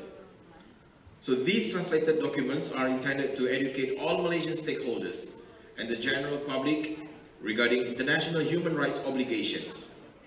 These translations have been instrumental in analyzing the compatibility of Malaysian laws and policies with international human rights practices and standards. So ladies and gentlemen, may I share with you that the Ministry of Foreign Affairs of Malaysia has recently obtained the copyright for these translations from the Intellectual Property Corporation of Malaysia, MyIPO. So these translations are available on our website. With that, it gives me a great honor to invite Yang Berbahagia Ambassador Datuk Balachandran Tharman, Deputy Secretary General of Intellectual Affairs, to launch the online gateway to these translations. Allow me to invite Dr. Sri Nishamuddin, Ms. El-Khori and Dr. Punita to join Yang Berbahagia Datuk Ambassador Balachandran on stage for the launching.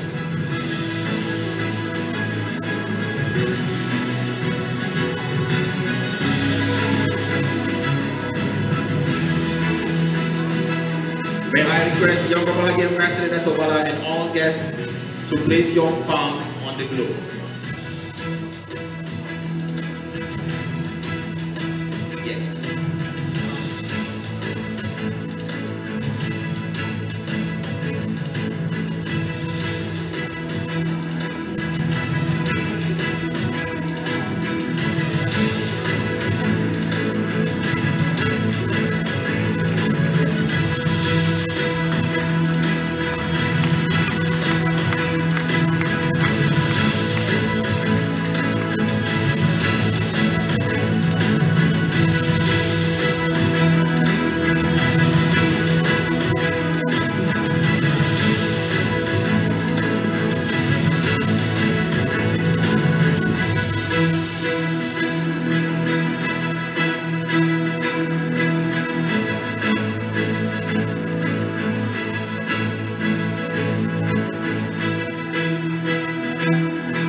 Ladies and gentlemen, you can access the translated treaties and conventions online by the QR code that is shown on the screen, and you can check out the ministry's website.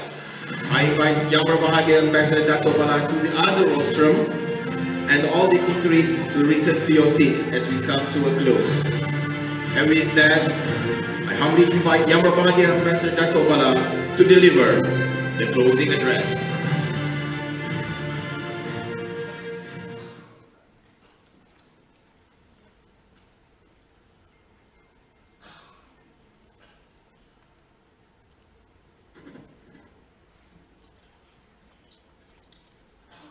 Good afternoon, ladies and gentlemen.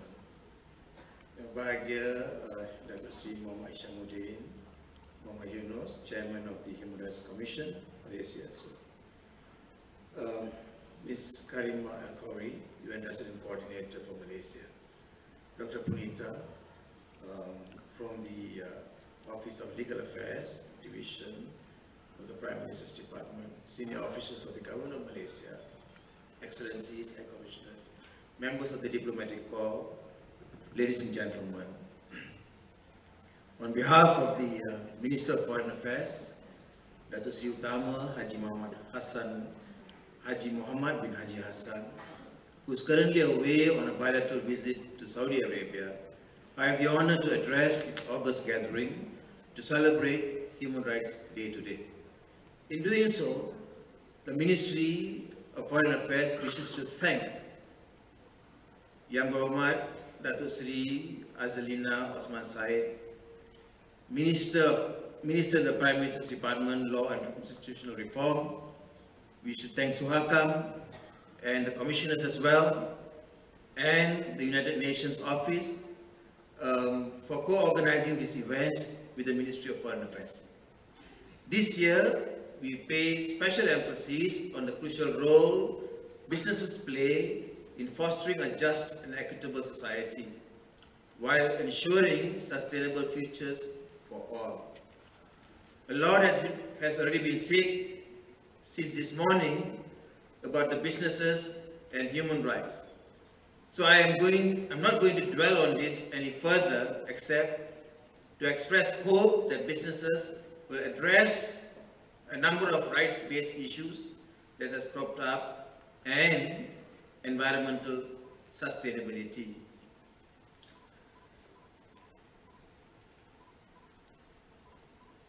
I would like to focus on the work that is being undertaken by the Ministry of Foreign Affairs lately, of course in collaboration with the many ministries, central agencies, state governments, and the civil society in relation to Human Rights Council and the UN.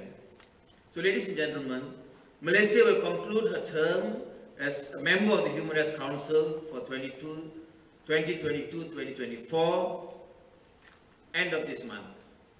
During this period, we have consistently advocated a constructive approach towards the advancement of human rights in Malaysia and in collaboration with all stakeholders.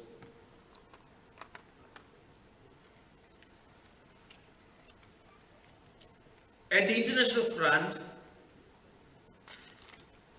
in relation to the issue of the Palestinians and their cause, I believe that the foremost casualty in the massacre of Palestinians by the Israeli forces, apart from the genocide of Palestinians, of course, is the loss of respect, trust for international law and the Charter of the United Nations.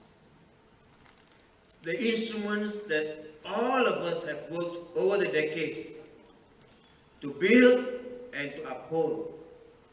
So we are now struggling on how to revive this trust on international law and the Charter of the United Nations. But here at home, I would say that we have participated quite extensively in the multilateral fora. For this year alone, Malaysia participated in the 4th Universal Periodic Review, UPR cycle, and we emphasized progress in safeguarding human rights and reaffirming our commitments in protecting the rights of all citizens. And following the UPR review in January this year, we, the Foreign Ministry, and many other relevant ministries engaged with stakeholders to develop appropriate indicators to effectively implement the many recommendations that we have received. And in May this year as well, the Foreign Ministry established the National Action Committee on Human Rights, Jabatan Kuasa Tindakan Kebangsaan mengenai hak asasi manusia berhubung perkara-perkara yang dibangkitkan dalam Majlis Hak Asasi Manusia dan PBB. This has been approved by the Cabinet, and the committee includes representatives from over 25 government agencies, SUHAKAM of course, civil society organizations, the private sector, including the businesses. And this committee discusses human rights issues addressed to Malaysia, raised at the Human Rights Council, and we oversee the implementation of the UPR recommendations. And we have been undertaking a number of stakeholder consultation, multi-stakeholder discussions amongst government agencies, involving also SUHAKAM and the civil society to improve human rights in Malaysia. And the idea is to track the progress of the obligations that we have undertaken.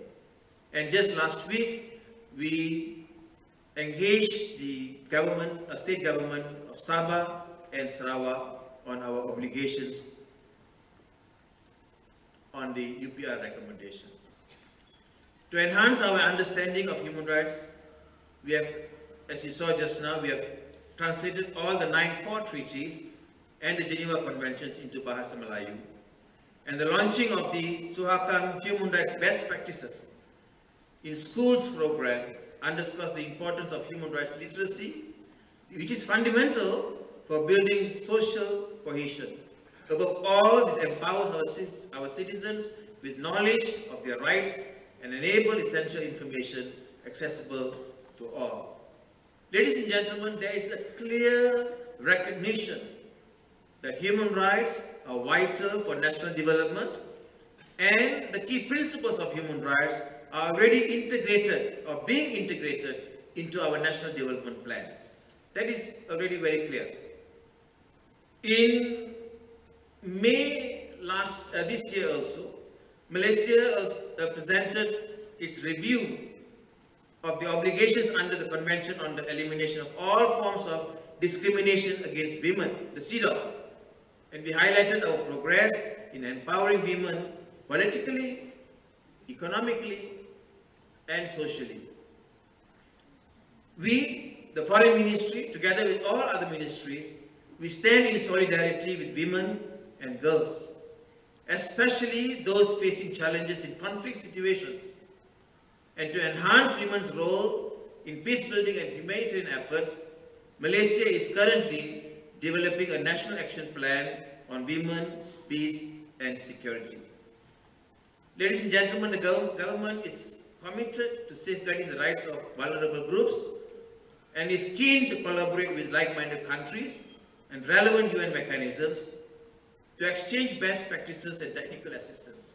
And on this front, together with other like-minded countries, we have initiated 2 particular resolutions at the Human Rights Council, namely strengthening child safety in the digital context, and the other one is promoting human rights and sustainable development goals through transparent, accountable, and efficient public service delivery.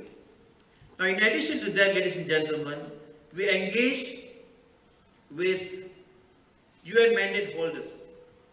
And this year alone, we had the honor of welcoming several visits from special prestigious mandate holders, which reaffirms our commitment to transparency and engagement with international human rights mechanisms.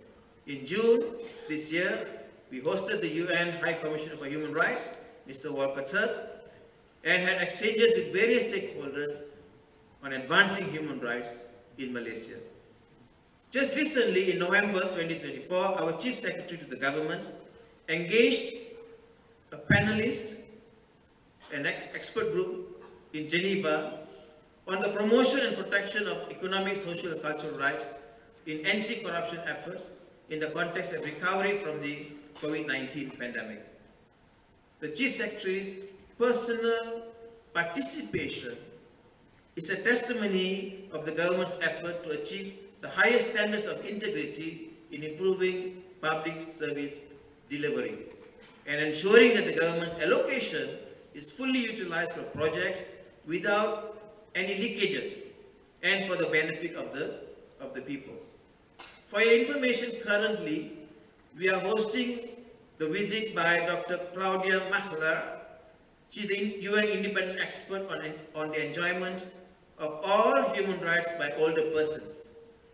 The visit provides an opportunity for the UN, for Dr. Mahler, to learn about the government's initiatives to strengthen the enjoyment the promotion and protection of human rights of all the persons in Malaysia. These are the core mandates of that independent expert. There are continuous efforts to improve human rights standards in Malaysia through international cooperation and partnership. Ladies and gentlemen, as we observe Human Rights Day today, it is clear that our journey towards realizing the principles of dignity, of freedom, and justice for all continues. We remain steadfast, Malaysia remains steadfast in a commitment to human rights, whether through our domestic policies or our active participation in the international human rights platform. We have made significant progress, no doubt, but the challenges do remain, and we must continue to act with resolve and responsibility that our legal frameworks, institutions, and society also remains responsive, and also they remain proactive towards the protection of the most vulnerable and marginalized amongst us. Once again, I would like to express the Foreign Ministry's profound appreciation to all stakeholders, particularly also to SUHAKAM, to the United Nations, to the Office of Yang Berhormat Datuk Seri Azalina Said, to the Office of the Legal Reform Department of the Prime Minister's Department, of course, for not to forget the civil society, the businesses, for your efforts in championing this important cause. Ladies and gentlemen, on a personal note, like many of you, I have spent more than 3 decades in the public service, in the Foreign Ministry, focusing mostly on matters related to Malaysia in the multilateral arena. Foremost is human rights. During the time of the Human Rights Commission and the birth of the Human Rights Council, and I've seen changes taking place in Malaysia over the last 30 years. One thing is clear to me: you cannot bring changes overnight. Human rights advancement will not take place overnight. It is a process, a journey. Some of you might be happy with it. Some of you might be complaining, saying that it's taking too long. But it is a process that the country has to go through if you want to bring genuine change, genuine enjoyment of human rights. So, for the Foreign Ministry, we at the Foreign Ministry, together with all other government agencies, we are ready to join you in doing what? In doing the foremost important thing. If you want to advance human rights, you need to get the buy-in. There's no point me standing here and telling you, I've not done this, you have not done that. There's no point to it. We, together, need to sell your idea, your advocacy, to the people. They need to buy in. And if they do not buy in your ideas, then there's nothing much to talk about. So, the Foreign Ministry is ready to join all stakeholders, SUHAKAM, the UN, the businesses, the civil society, the Bar Council, and so on and so forth. We will work with you. We ask you, we appeal to you to work with us, with the government, so that together we can get the people to buy into our ideas and our advocacy, so that all Malaysians can attain the highest level and enjoyment of human rights. So please join us in this journey, and you have the Foreign Ministry's commitment towards this end. Thank you very much for listening, and I will invite you to join us in the reception, which she will do. Thank you. Thank you, Yang Berbahagia Dato'. Excellencies, ladies and gentlemen, with that, we have come to the end of today's program. On behalf of organizers, we would like to thank you for your attendance and participation in support of today's celebration of Human Rights Day. We have a request, if we have a group photo of everyone in the hall, just remain where you are.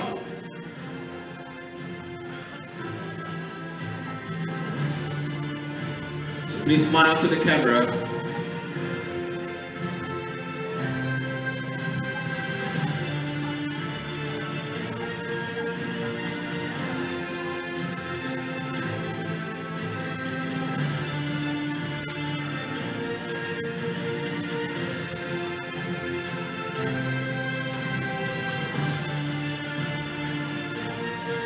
We have the pleasure to invite everyone to the reception at the foyer outside the hall. Please do enjoy the lunch served. And with that, Assalamualaikum warahmatullahi wabarakatuh, and have a pleasant day. Thank you to everyone.